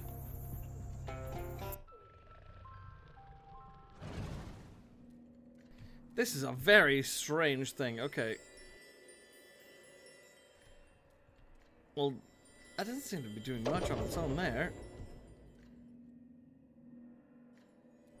Okay, no, I think we want this like so.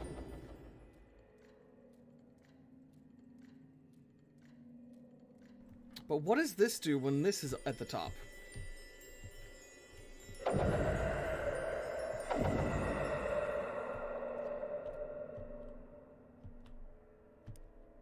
He just keeps saying Midnight Man. Huh, curious. That tree's here, but none of the other junk that the Gatorman had gathered. That is curious. Get the portal back over here. Okay, I think we just want to leave it like that.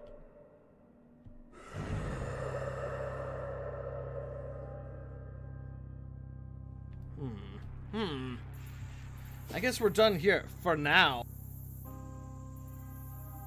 I have so many questions. Let's check out that amphibious truck.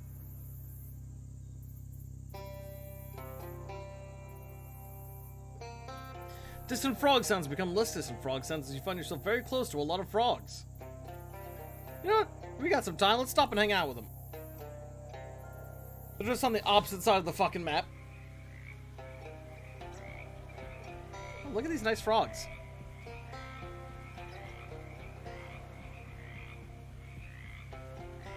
Hey, Ribbit, hey, help, Ribbit, hey. I'm gonna speak to the frogs. You clear your throat. There was a frog in it. Maybe don't use that joke when talking to the frogs, though. Hello, frogs? Not, Ribbit, not frogs. Talking frogs were not on your list of expectations today. You address the frogs again. Wait, are you saying you're humans, not frogs?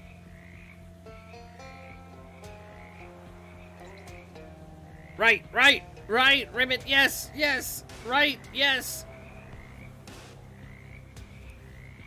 Think about what it would be like to be trapped in a frog's body. After a few seconds, you stop thinking about it because you don't like thinking about things that fill you with harrowing existential angst. How did this happen? Ancient statue, ancient frog statue, ancient quarry, cave, curse. I struggle to make sense of the cacophony. It's kind of hard to understand you with everybody talking all at once. Could you all stop talking except for one? Mind single, share, single, mind. All frogs share a single mind. Wow, that's incredible. This changes... actually, you can't think of any significant consequences of what you've just learned. You try to remember the last time you interacted with a specific frog as an individual, and it was, uh-oh, that biology class. Probably not best to bring that up. Is there some way I can help you? One of the larger frogs hops up to you and coughs loudly. A shiny green object flies out of its mouth and sinks into the water. I grab it. You roll up your sleeve and plunge your hand into the nasty water. Your fingers find a hard object, which turns out to be, wow, shiny. Good item, the gleaming emerald. This is the most beautiful thing a frog has ever barfed at you. You turn back to the frog. What should I do with this? A second frog approaches you and bounces up a soggy piece of paper. You decide to just look at it instead of touching it with your hand. It appears to be a shipping label from a nearby quarry. Location unlocked. Ham Quarry. Careful, Ribbit. Careful. Good. Careful. Lock. Well, let's go check out the quarry. A burly hunter trudging through the mud gives a holler as he nears. You see he's toting a shotgun under one arm and carrying a pile of gator hides over his shoulder. What are you doing? Swamp's no place for a little boy. Gators will eat you alive. Take this. Get yourself a seat on the next bus out. You gain 23 meat. Wow, that's not enough money for the bus? Fine, take it, but go. Okay, I'm not a little boy, by the way.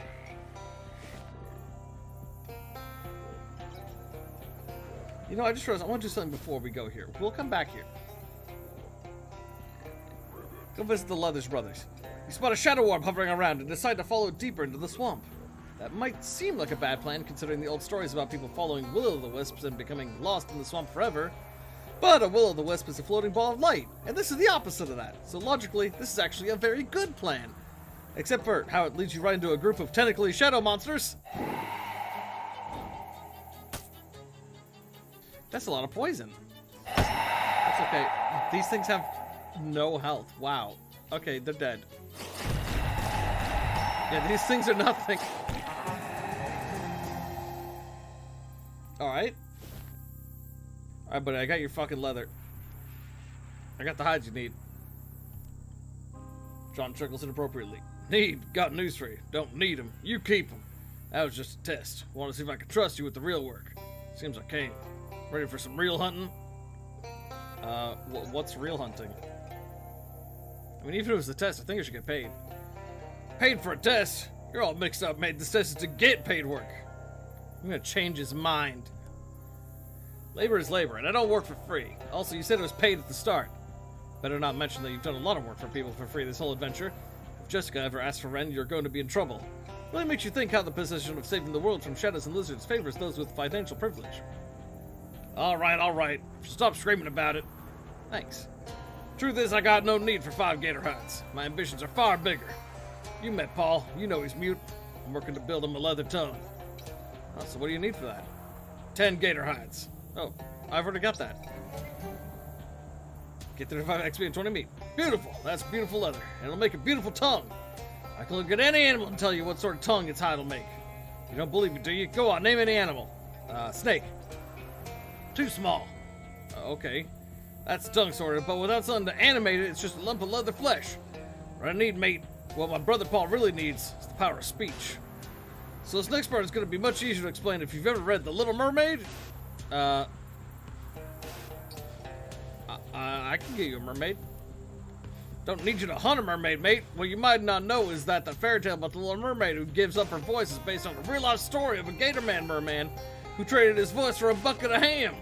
That's what gave Hans Christian Gatorman the idea. Alphonse nods. Quiet, Andrew. Famous guy. Ham delicious. Very smart. I tracked that voice down to a fishing hole in the Gator Village. Told you about before. I must have it. Anything for my brother. Family's everything, mate. Better get going. Okay. Back to the Gatorman Village. Gah, find food, you take. Oh, thanks. You found a shadow? Wow, so this guy can really help you if you're going for the evil route. Where did you find this? Hole? Could you elaborate? No, shut up! It reminds me a lot of Crow T Robot. This must be the spot John mentioned. You got a voice of Gator Merman.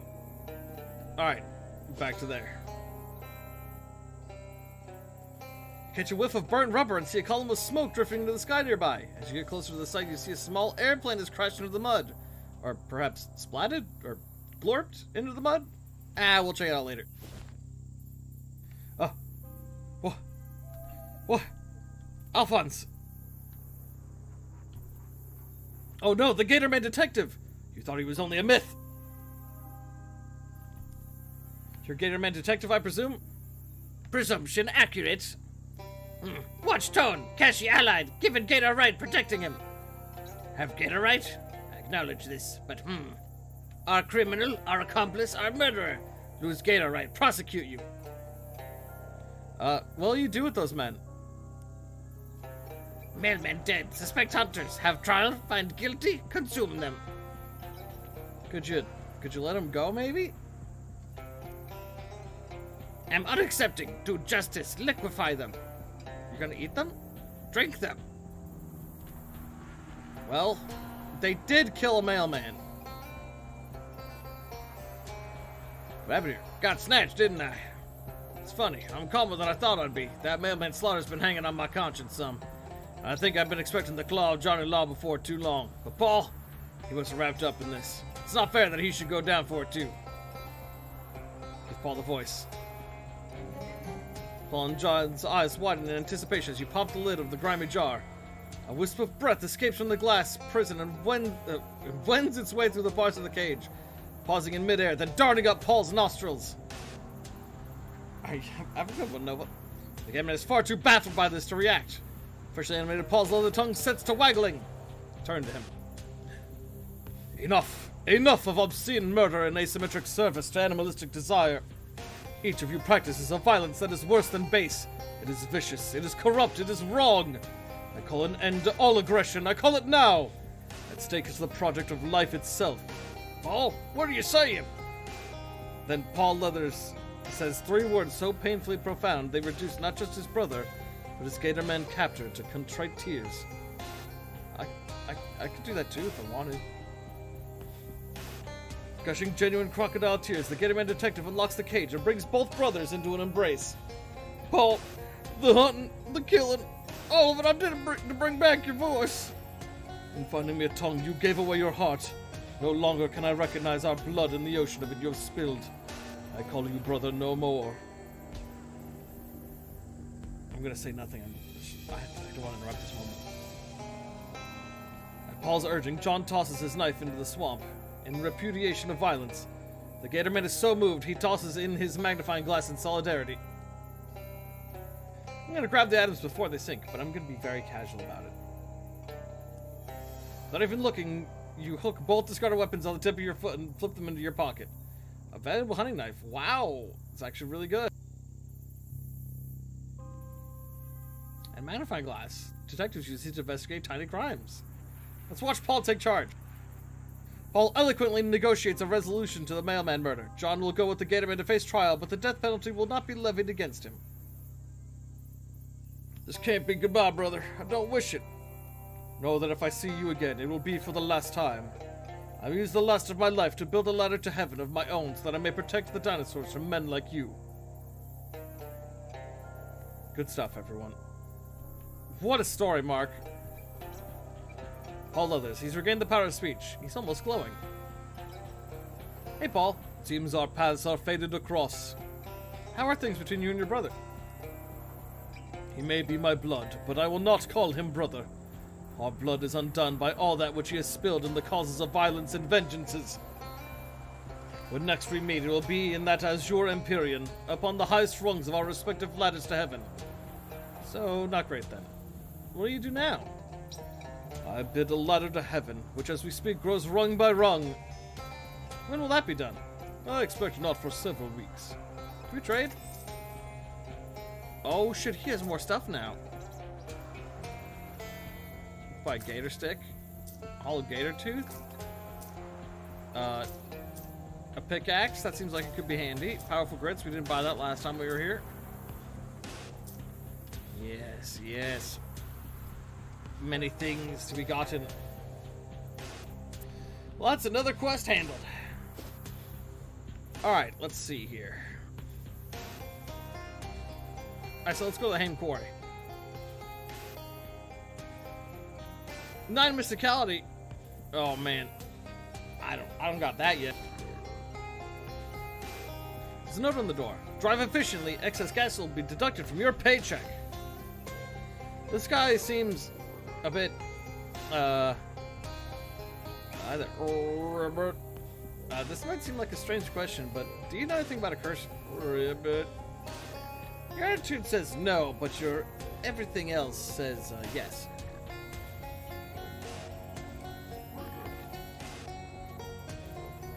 Check the foreman's. This man doesn't look very happy to be a frog, or the other way around, or whatever. Guess you basically won the frog lottery, eh? This hat rack is dressed like a cowboy. I'm taking that hat. We got an intimidating Stetson. Plus one to muscle and moxie. Personnel files for everybody who works at or has ever worked at this quarry. Check them out. You give the files a quick riffle through. They tend to be very thin. People who are hired and then quit real fast. There's only a handful of current records, and they aren't very interesting. What about in the desk? Ooh, you find a key labeled Mess and a gun labeled Bess in 2 different drawers. This is Moxie +5.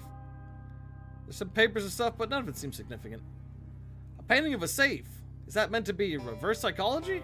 What's behind this? You push the painting aside and find, surprise, a safe. Unfortunately, it's a key type safe, and you don't have the key. Not that a combination lock would have been much better, but you could have twiddled the dial and hoped to get lucky. Your assumption was correct. It's a bookshelf full of books. It's all books on management with titles like Shaking the Invisible Hand and You Deserve More and How to Get Blood Out of the Turnips You Hired. Alright, what's in the mess hall? This door is locked so the food won't escape, presumably. There we go. You leave the key on the nearby windowsill. As advertised, it's a mess. Ha! From the looks of the crust on these dishes, the food here wasn't very good, even before it spoiled. This range doesn't even have a gas line connected to it. I guess you could warm something up to room temperature. Looks like these people got so hungry they started eating the cabinet doors. There's something here. Paperclip and a sharpening stone. We got some flies we can get some grease out of. Doesn't seem like there's anything else here. There's either a guy who thinks he's a frog or the soul of a frog trapped in the body of a guy or a really good method actor rehearsing for the Toad of Toad Hall. Teen flies. All the oil in this oil lamp is dried up. There's only one bed. The S on that bunk sign must have been a typo. Some cruel soul tuned this radio to static and then walked away. Let's use Rufus's gadget. Then clicks a few times and the little needle goes on it up to 2. Then you restore the radio to the way you found it, making Mama proud. In these lockers we find nothing.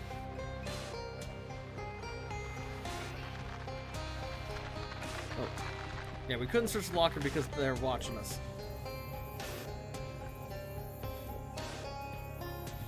Everyone just seems to be frogging it up. This frog person seems more cheerful about the situation than the others. Hey, don't touch that! Man? That's right, I'm a human man and not a frog at all! I have reason to believe that you're actually a frog in a man's body somehow. Well, it's my body now and I'm keeping it. I don't need any dry-skinned leg walkers coming in here and... Holy hop, you've got the missing eye! What, this big emerald? Yeah, I was just noticing that it looks an awful like that other one. Okay, I absolutely need you to step away from that statue. Right hopping now! But you don't want me to fix it? It's very important. It's an ancient idol of the frog god. And when the humans blasphemed against it by removing that eye, this particular human right here, I might add, they were cursed with the great Croaking One's righteous fury. Oh, so that's why all the people here and the frogs in that bog nearby. Yeah, you guessed it. It's the old Freaky Friday routine. I don't know what that means. Forget about it. The point is the humans did the crime, so now it's the frogs' time to shine. What if I put the eye back? Yeah, if you put the eye back, it undoes the curse, yeah. Oh, Hop, I maybe shouldn't have told you that. Those frogs... Sorry about the sirens. Fucking hell, maybe I'll close the window.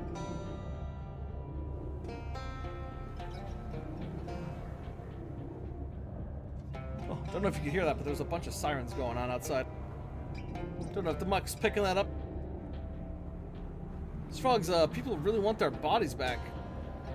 Well, so hop and what? Hop them. Jeez, man. Look, take your inherent pro-human bias into account and consider the justice of the situation, okay?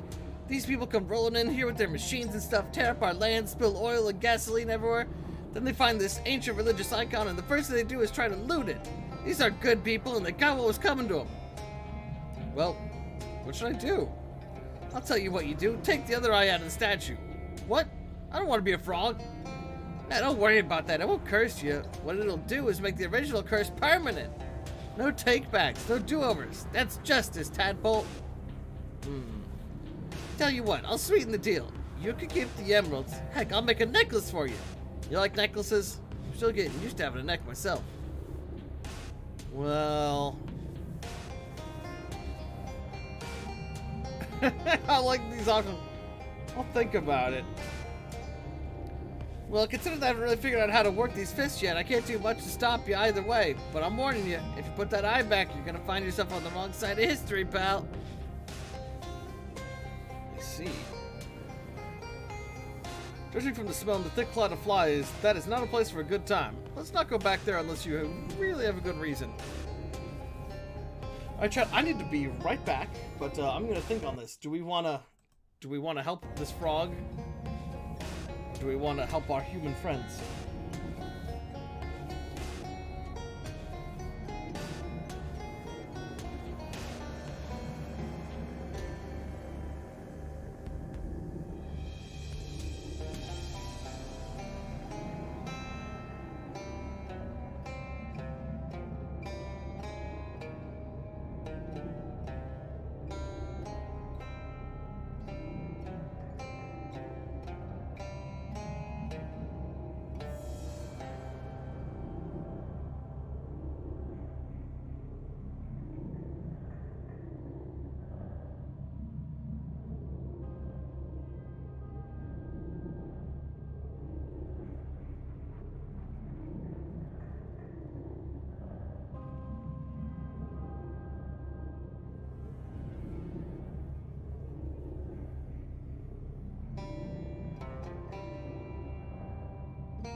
Alright, I'm back. Let me just get something fixed real quick.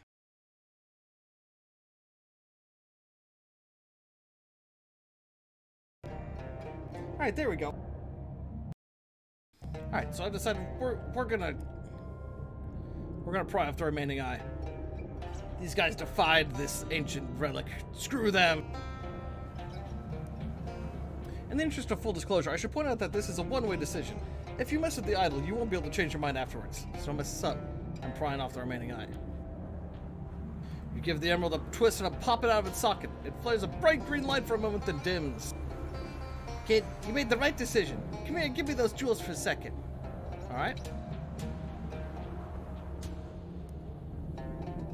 You got the emerald necklace of the frog god. You give the guy the gems, and he clumsily twists some vines around them to make it a rough necklace. It looks nice. Both emeralds now gleaming together. What does it do? +7 to magical weapon attacks. Yo! This thumb jazz is harder than it looks. Still, close enough for government work, as they say. They being humans, of which I now am officially one. Thanks a million, pal. What are you gonna do now? Well, as soon as we all get used to driving these weird long bodies around, I guess we're gonna need, what do you people call them? Jobs? Oh, jeez, I'm sorry. No, I think it'll be alright. We got this whole quarry right here and ready to go. I think we can shape this place up to be more ecologically responsible. Might even be more profitable that way. All natural rocks. Well, just be nice to the local frogs, okay? No worries, kid. I got what I wanted. No reason to be spiteful. In fact, that reminds me. There's something you can help me with. And it would help those frogs too if you got a minute. What's that? It's a basic unit of measurement for time. Jeez, if humans don't use them, I've got even more to learn than I thought. No, I mean, what's the job? Yes, that cave back there on the left is filled with flies. It's a huge breeding ground for them, for whatever reason. At first, it sounded like a great deal, but it turns out humans don't eat flies. Nope. It was a real bummer to find that out, let me tell you. I used to love those things. Now, can't stand them. Blech. Anyway, there's a huge pile of maggots in the back of that cave. If you could clear the flies out of there and haul those maggots out to the bog, I'm sure the frogs out there would love to have them. Oh, disgusting. What's in it for me? Well, geez, I don't know. The joy of helping out a bunch of frogs in need? Buddy, I already made you a necklace out of the biggest gemstones you're likely to see on this half of the continent. Yeah, fair point. Huh. These flies are a bit bigger than I was expecting. This part of the wall's bleeding. Cool. Alright. Unfortunately, for these insects, I happen to be a master insectologist. So, I'm gonna just frighten them. You clear your throat a few times and put your hands over your mouth with your fingers entwined in a complicated shape and make the feeding call of the Greater Eastern Devil Tarantula. It's a sort of buzz, chirp, growl, whistle noise. The flies, we could see you standing right there making the sound and could not possibly confuse you for a Greater Eastern Devil Tarantula. Leave quickly anyway, either because they're afraid you might summon one or because they don't want to see that weird, awkward thing you do next.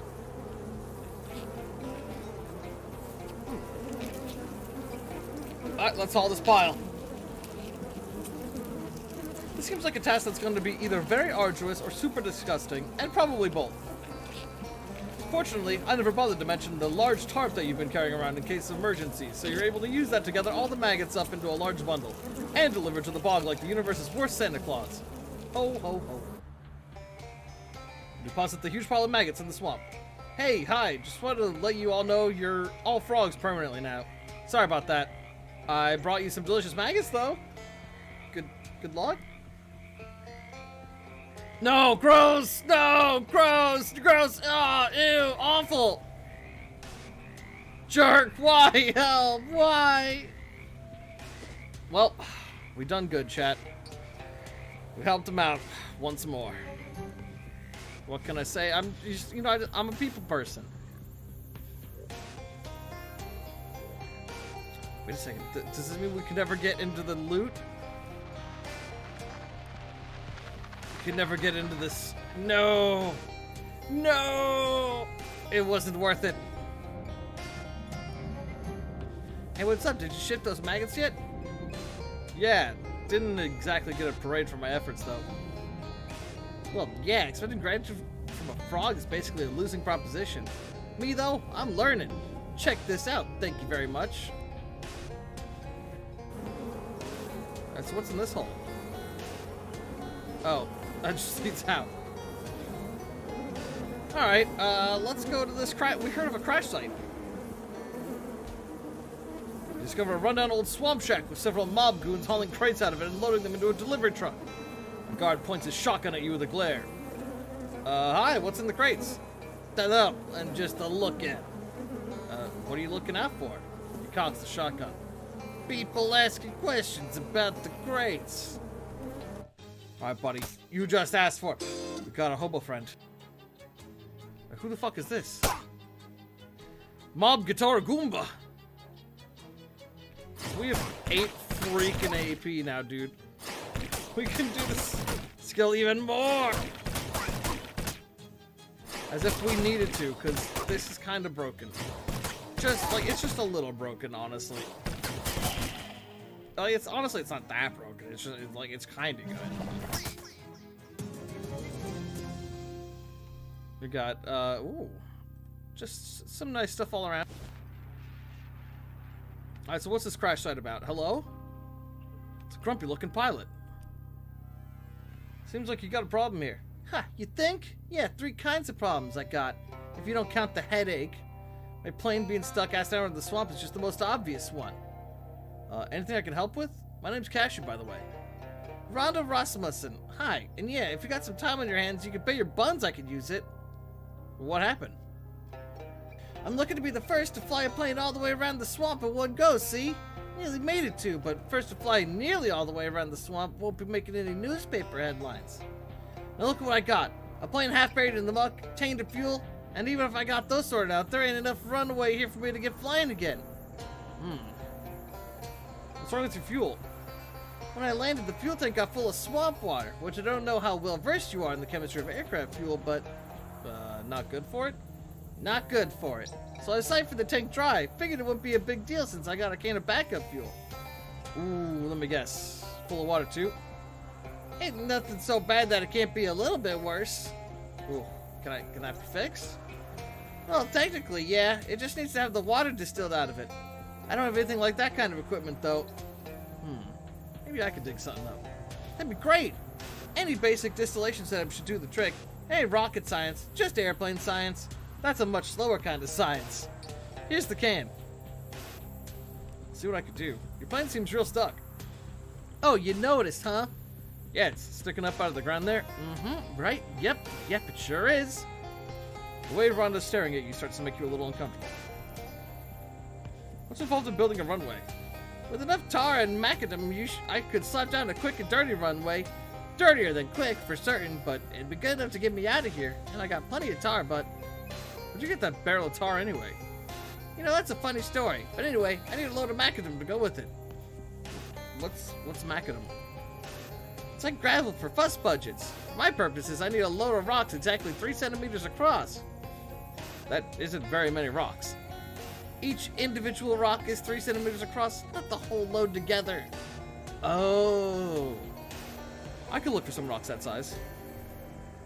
Well, that'd be great. Come to think of it, I believe I passed a little quarry on my way down. Didn't get a close look because I was kind of distracted, but I can mark it on your map for you. Can't go myself, I need to stay here and guard the tar. Okay, I'll go take a look.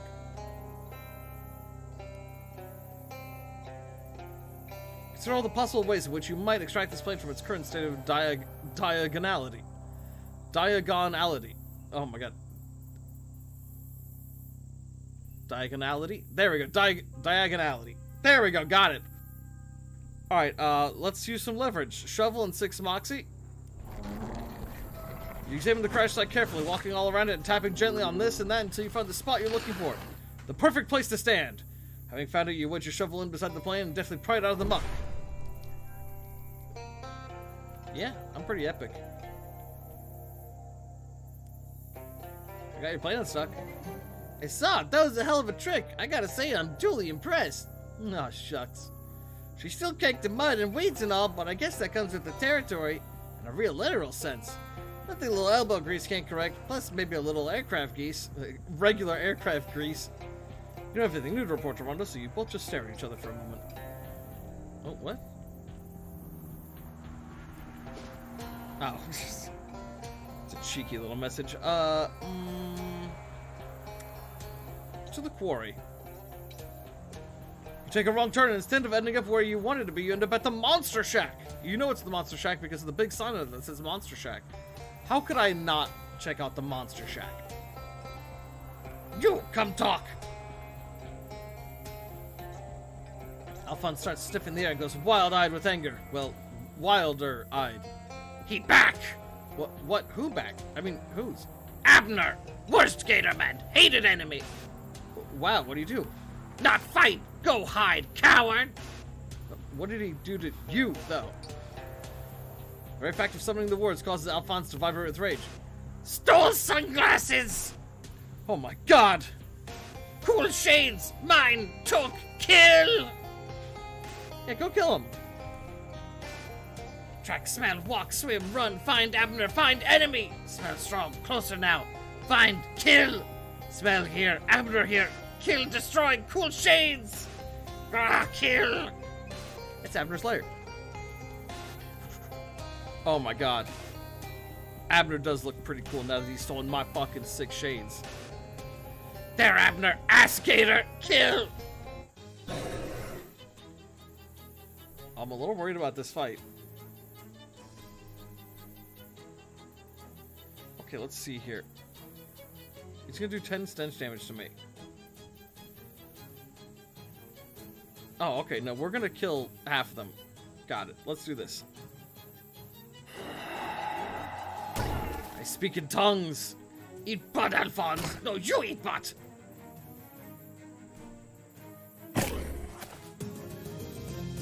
You win. Kill enemy. Take shades. Revenge sweet. Alphonse's moxie increases by 1. Gah, worthless junk slob. Shh, dude, check out our fucking 6 shades. I back. Kill enemy. Get shades. I noticed. Looking good, buddy. That guy give you any trouble? Haha. Yes. Too weak. Fight boring. Nice. Oh shit, look at him.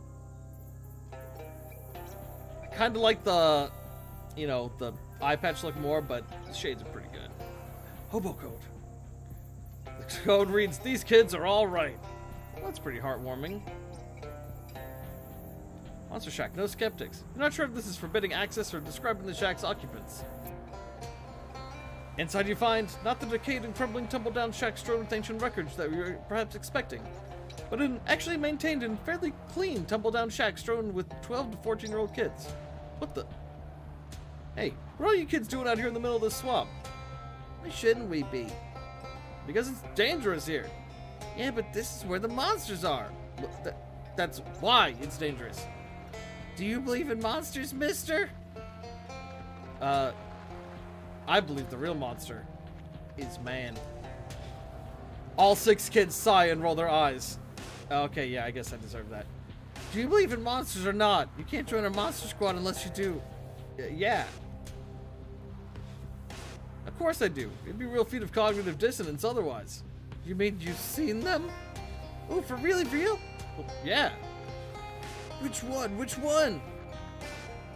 Fairies? Well, those don't count. Those guys are just weird jerks.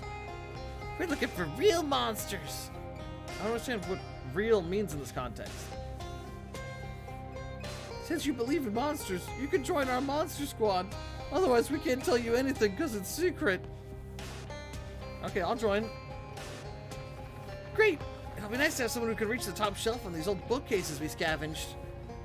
Is that it? I'm a member now? Yeah, we used to have a big ceremony where you had to repeat a vow and stuff, but it took too long and we're all busy with our research.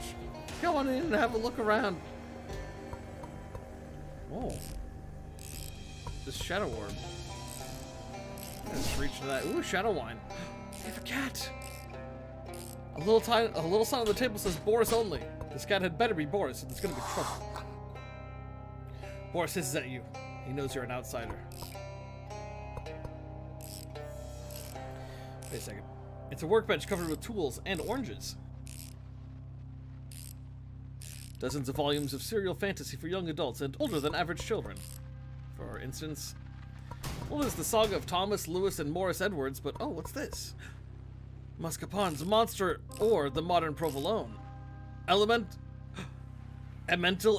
Summon a cheesy ally. Oh shit, we can summon a cheesy friend? Ooh. You got a skill. Well, let's buff our pet. It's alive, alive! Alright, oh boy, where do we begin? Alright, let's start from the right and work our way over. This kid is messing around with some kind of weird mechanical contraption. What's this thing you're making? I don't really know yet. I'm just kind of messing around with it because I'm taking a break from my main project. Hey, do you know anything about the chupanaranya? I try to avoid spicy food. It gives me the hiccups. No, this is a kind of monster that eats oranges. They're supposed to be from way down south, but I know there's one in this swamp somewhere. Unfortunately, no matter what kind of trap I build, it keeps escaping. You want to try? Sure, why not? Great! Feel free to use my workbench over there. I got plenty of spare parts and stuff. If you manage to catch it, bring me back one of its nostrils as proof, okay? What? A nostril? Not the whole head or pelt? Oh no, I don't want to kill it. Just prove that it's out there. Oh, okay then. Build a chupanaranya trap. Grab subscribe on for the bench to construct a very basic animal trap. I think this needs a battery. Check your battery to a couple of random spots on the trap. That's sure to accomplish something, yes. What about, you know, a fuse could be good too. I'd like to adjust the torque, maybe tighten that spring, and you know, tweak the trigger sensitivity. Yes, you carefully pick up the trap and then carelessly shove it into your sack. Chupanaranja trap. This kid is peering at a terrarium filled with flies and occasionally tapping on the glass. Hi there, are you, into flies? Well, kinda. They're interesting once you get over the gross factor. Mostly, I'm just studying these because what I'm really interested in is the flyman. The flyman? Yeah, or maybe the man-fly? I haven't decided which way is better yet. So what is the flyman or man-fly? He's a scientist that moved into the old Flemberg place. I did a little spying on him, and I think he's trying to turn himself into a giant fly. Why would anyone want to do that? I don't know. That's what's so interesting about him. Huh. She looks at her feet and blushes a little. Also, he's really handsome. For now, you mean? Well, yeah, I'd really like to meet him, but I'm too shy. Can you help me out? Yeah, sure. Well, thank you, thank you. Here, I'll show you where the house is. If you meet him, could you, bring me back a souvenir?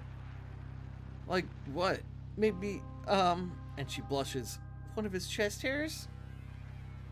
Sure. This kid has a ball cap with a sinister-looking triangle on it, and is messing around with an elaborate homemade radio.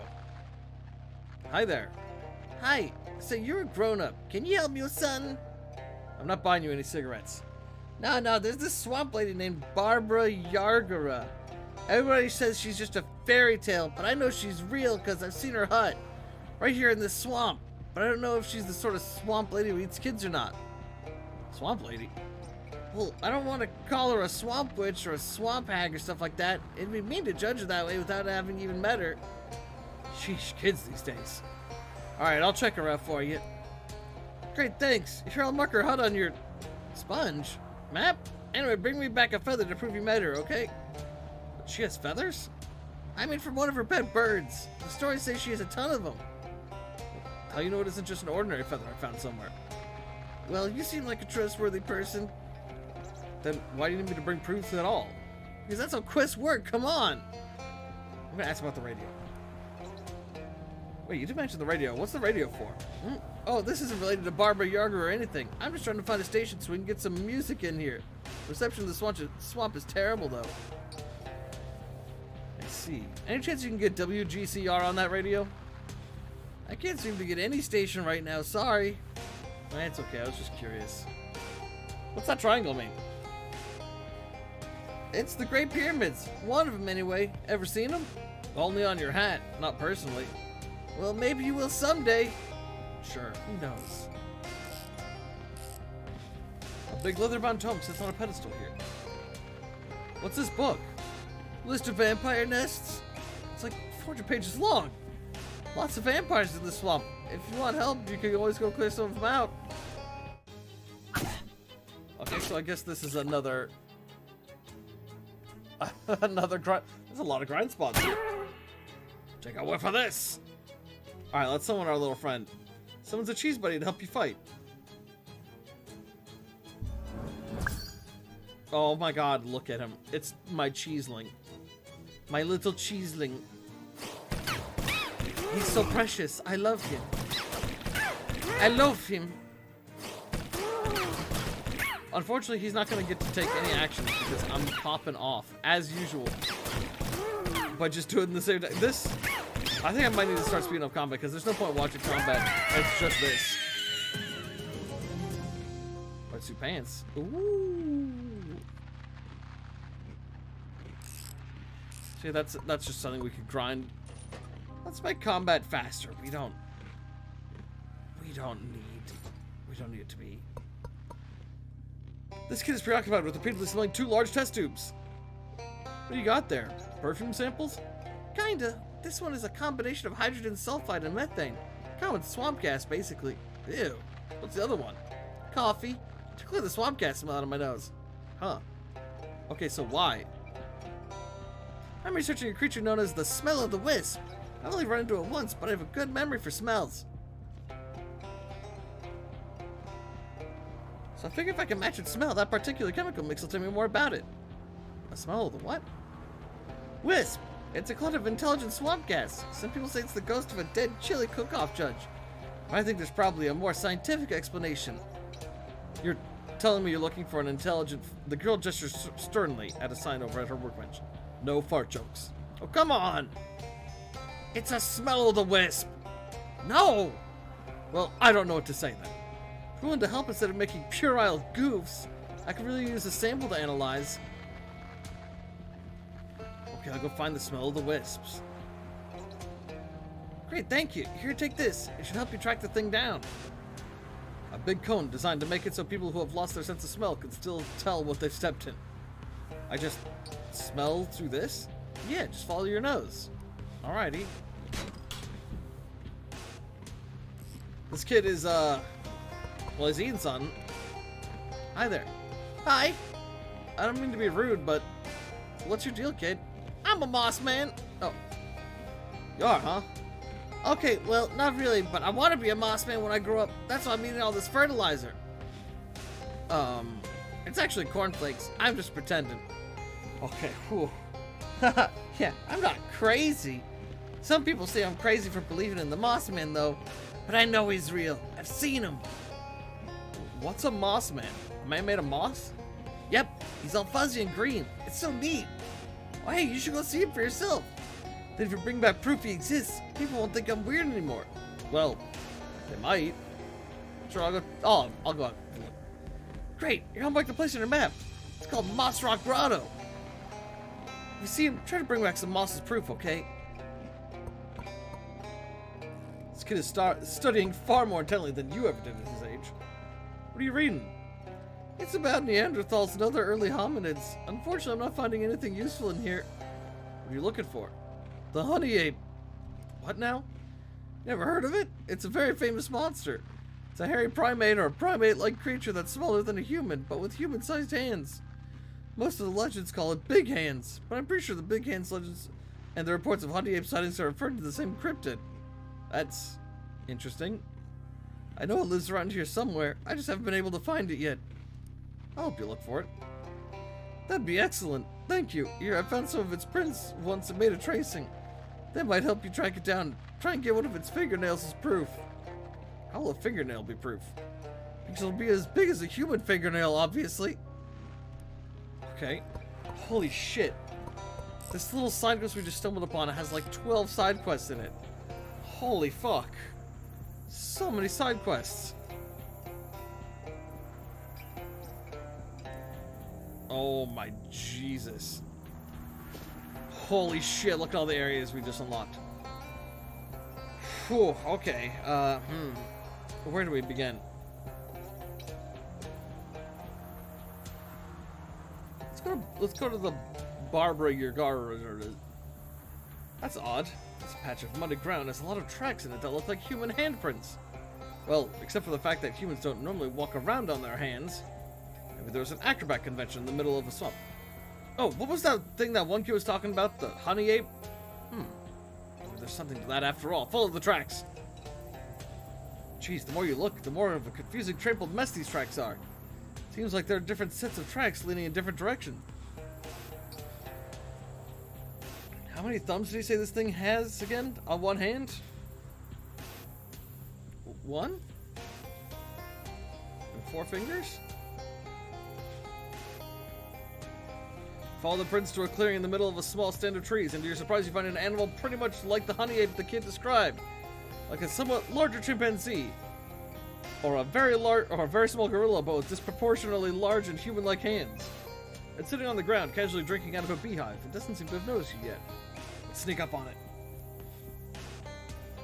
You successfully creep up on the unsuspecting primate, but you run out of trees and bush to hide behind before you get close enough to really do anything. Let's outsmart it. Pick up a rock and chuck it into the underbush on the other side of the clearing. The honey ape stiffens at the noise and starts scanning for predators in the direction. Grab it! You leap on the small primate and wrestle it to the ground. Screeching loudly. I mean, the primate is screeching. No, let's be fair, you both are. Once you get it pinned, you grab it by the wrist and yank off one of its long, untrimmed fingernails. Which, thinking about that, is making me wince. And I've written some pretty horrible stuff in this game alone. The honey ape fingernail. A totally normal-sized fingernail. Marvel at it. With that horrible deed accomplished, you let the creature loose and it runs screaming into the swamp. Congratulations on successfully stalking, outsmarting, and assaulting a small weird ape. Thanks. Thanks. Ooh, we can fish in here, though. We gotta get that kid back, man, so we can get that double fishing rod. Ooh, a wet cigarette. Perfect.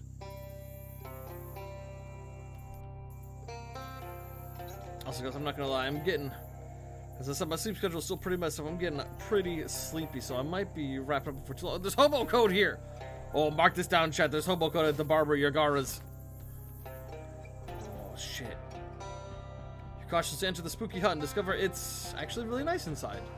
A young woman with a rather twig-oriented hat greets you. Oh, hello. Please come in. I don't get many visitors apart from the birds. I might be in the wrong place. Are you Barbara Yagara? That's correct. And you are? I'm Kashi Eggy Breath. A pleasure. Come in, come in. Oh, look at all the cute little birds. Oh, wait, we can talk to him about the obelisk now. I don't remember seeing this before. Hey, that obelisk business was strange, huh? You ghost, see-through. Yeah, you look the same to me. Too weird. Obelisk stupid. Alphonse is the best character. Oh, she also has some hobo code on that, it would seem. Indulge my vanity. Oh. This is a really nice house. To be honest, I was expecting everything to be a lot more, you know, witchy. Oh, you've heard the old stories. Those are about my granny. She was really into croning. Croning? Being a crone. You know, all the really old traditional magic stuff. She lived to be nearly 200 years old. When she passed, she left me this house, and all her birds and so on. I see. Is that why you're here? Chasing the old legends of Barbara Yagara? Well, not exactly. I met a kid who's into the old stories, but he was afraid you might be the child-eating kind of witch, so he sent me instead. Ha! Oh, that's adorable. I don't think I've ever eaten a child, but there's no telling what was in Granny's stews. I'm not sure if that was meant as a joke or... Sure! Anyway, I'm supposed to take back a feather? Okay, I can just give you one, though. Are you sure? Yeah, sorry. Oh, I'm sorry. I can't just give you one, though. Are you sure? Yeah, sorry. I have to give you some kind of test first. It's a traditional thing. What sort of test? Well, it's a lot of work keeping this room clean. Well, with the birds and all, I'm getting behind on my other chores. Ugh, chores. Or you could fight me. Fight you? Granny trained all these birds to be killers, but I haven't exactly been out looking for trouble like she used to do, so they could use some exercise, you know? Well, The birds do need exercise, chat. Let's fight. She has a lot of birds. Unfortunately for her, I'm an absolute fucking god, and I have a clone of myself, and I can summon cheese. This is my pet cheese. Okay, these birds actually have a lot of fucking HP. Holy shit. Alright, well played, Barbara Yagara. And I can also only hit 5 at a time, which makes this a little more rough.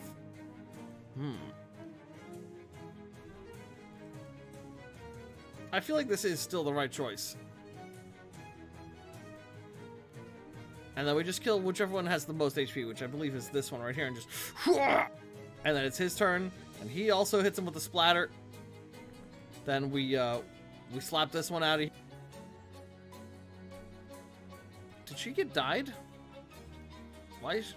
I didn't even notice I was attacking her. Also, wow, this cheese actually does a lot of damage. Get him, Alphonse. Yeah. And Ropey Joe coming in with the clutch. You won. Barbara dusts herself and tends to her bird's wounds. Wow, nice job. That was a real workout. Here you go, you earned it. I guess I got a jaunty feather. Add +3 range damage to a hat. Ooh, let's throw that on our... Well, throw it on the hat.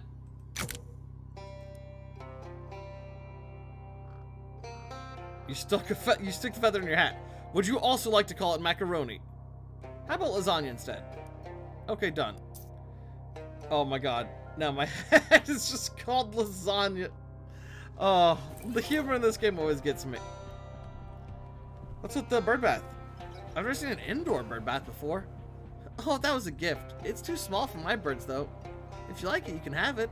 Oh, that would look great in my room. Is that bird just floating on nothing now?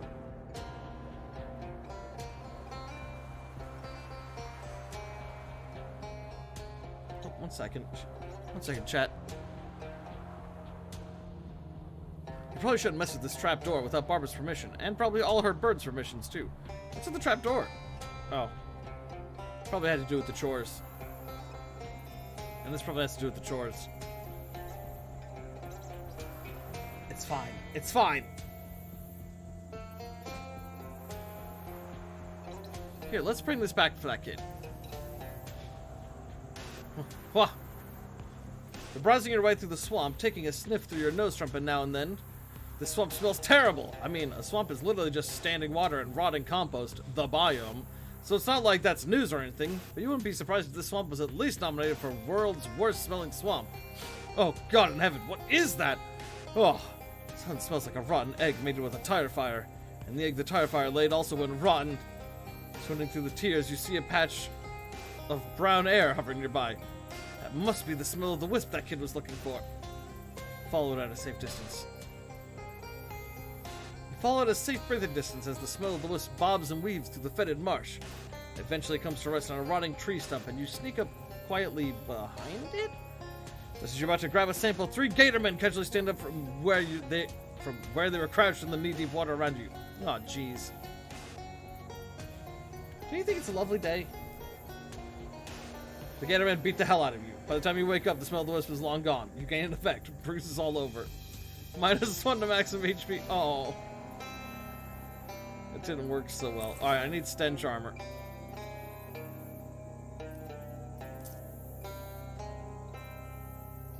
Let's see here. The shadow wine's pretty good, but it is shadow wine.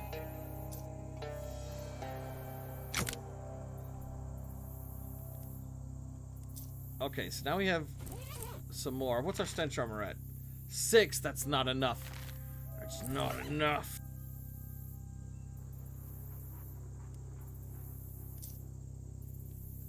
A Gaget. Ooh. Ooh, we can take that. Yeah, that'll work. Oh, but we're losing our swamp shroom. Ooh. What's our current accessory? Is that the vine choker? +7 to maximum HP. We don't need that no more. Alright, we can use this for now. Let's just do a wandering. In a gloomy grove of sunken cypress trees, a well-muscled woman stands waist-deep in the opaque bog. Her hands rest on the pommel of a sword, its blade lodged in the muck. It catches your eye because it's not the type of thing you tend to see on the East Coast. What sword is that? This is the blade of your great aunt. Many moons ago it was entrusted to my family for safekeeping. Now it is yours to reclaim for a cost. Why do I have to pay for my family sword? The security guaranteed by my family is unique and comes with a great price. Your great aunt knew this. It is why she placed the blade in our care. Wait, what great aunt? Have you forgotten your lineage, boy? Time was every tavern and meeting house kept a place by the fire for Hilda Eggybreath. Well, that is my family name. Okay, what's the cost? In time I shall ask of you a boon, and you should be obliged to grant it. Sure, I can do a boon. Let's have the sword. Ooh. Choose a muscle plus 5 physical damage. The sword has a satisfying heft.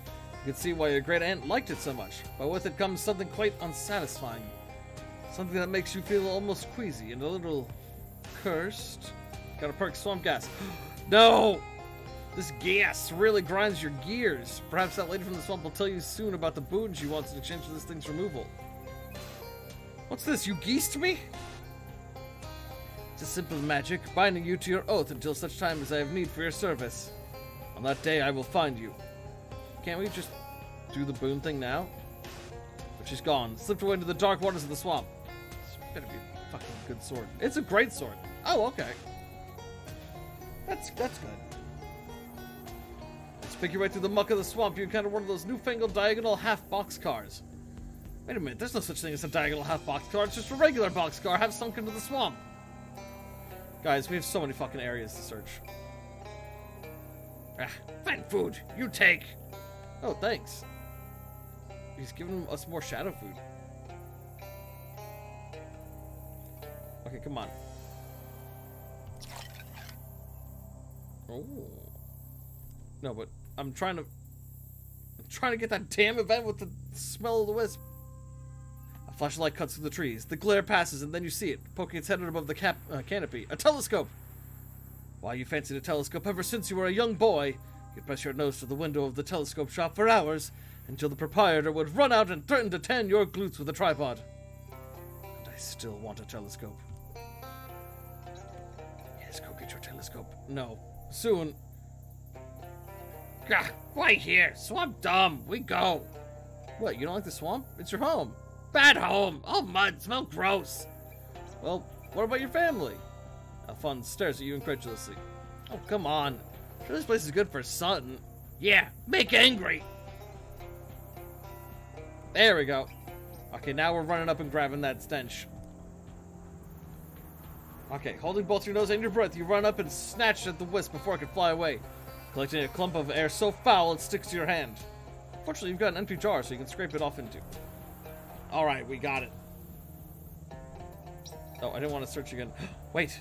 A spot of color in the drab swamp catches your eye, and you find a pile of withered orange husks in front of a shallow cave. This must be the lair of the Chupa Naranja. Fortunately, it isn't home right now, or maybe, since you aren't an orange, it wouldn't be dangerous to you anyway. That almost certainly isn't true. Set the trap! You set your trap and hide behind a nearby bush to wait for your prey. After a while, you start to get very bored, and remember that people who hunt with traps don't typically sit and wait for the prey to show up. Instead, they leave and come back, later. That's kind of the whole point of animal traps. I guess that'll be saved for another time. First, we need to change this out. Give me my big frog necklace.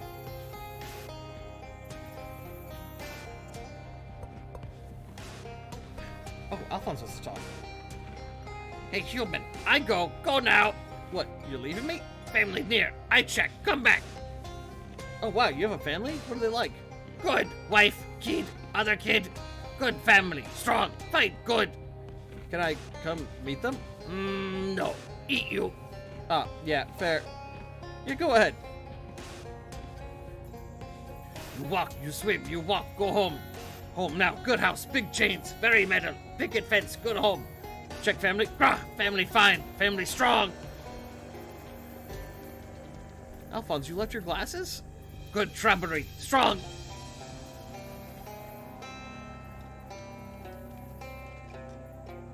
Your son? What eating? Alexander. Eat what? Give thing, stop eat! Grab thing, wrestle boy, take thing. This pants? Pants mine!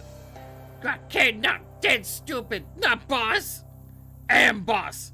Boss punish, go corner! Eat butt! Outrageous! Wear pants. Alphonse's moxie increases by 1. Sun bad. Talk later. Talk butt!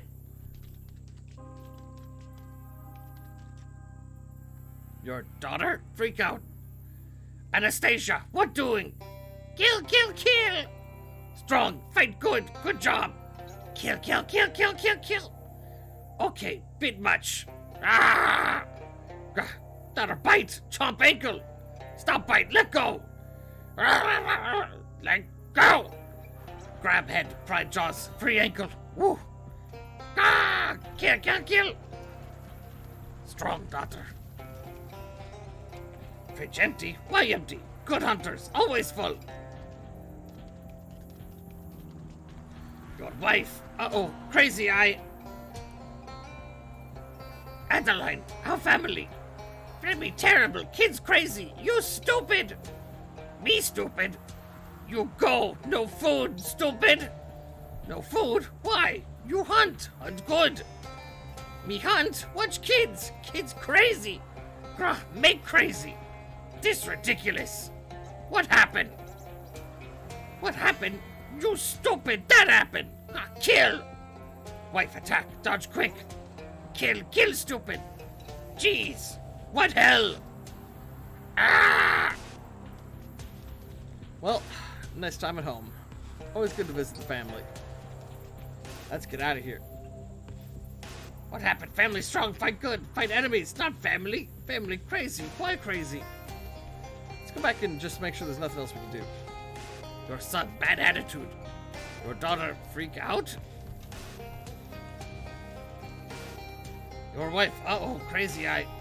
Okay, it seems like, yeah, we've done everything Alphonse can do here. Family crazy. Oh, how do you mean? Family fight, family yell. I mean, I don't know much about Gatorman, but that's basically... Shut up! Okay, you said you were looking for that ape? It turned out you were right. The honey ape is totally a real thing. Oh my gosh, really? I knew it.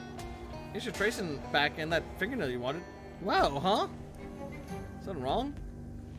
I guess I'm just torn between excitement, vindication, and the fact that this is a much grislier object than I realized it was going to be. Oh, don't worry about it. The honey ape will be fine. It had 9 more. The kid pulls out a sash, pins a badge on it, and hands it to you. As thanks, here's an official Monster Squad sash and your first Monster Squad badge. Neat, thanks. See the Moss Man? Okay, no, not the Moss Man. Hey, did you find the smell of the wisp? Sure did. Please don't open the jar while I'm in the room. That bad, huh? I wonder if it's gotten stronger since I met it. Well, anyway, thanks for your help. You hand over the nose trumpet shilling you and the jar of fountains you collected. The kid takes your sash pins, another badge to it, and hands it back to you. Thanks. Hi, any luck getting a feather from Barbara Yugara? You mean the one from the birds, right? Right, yeah. She doesn't have feathers herself. We established that. Good, good. Just checking. Here you go. Wow, thanks, mister. What was she like? She was pretty nice, actually. The kid takes your sash, pins another badge to it, and hands it back to you. What abilities do we got now? You can use one additional combat item per round? This accessory seems like it's going to be really fucking good.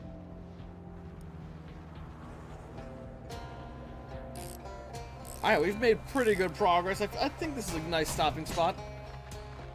Bit of a shorter stream than I'd like, but like I said, I'm getting a bit low energy and kind of wanted to just wrap it up here for today, sadly. But don't you worry, chat. I got a bunch of fun streams planned for the rest of the week. Always appreciate everyone tuning in. Hope you're all having a good night. And hope I was able to provide some entertainment for the time being. And with that, I'm going to wrap up, and I'll see you all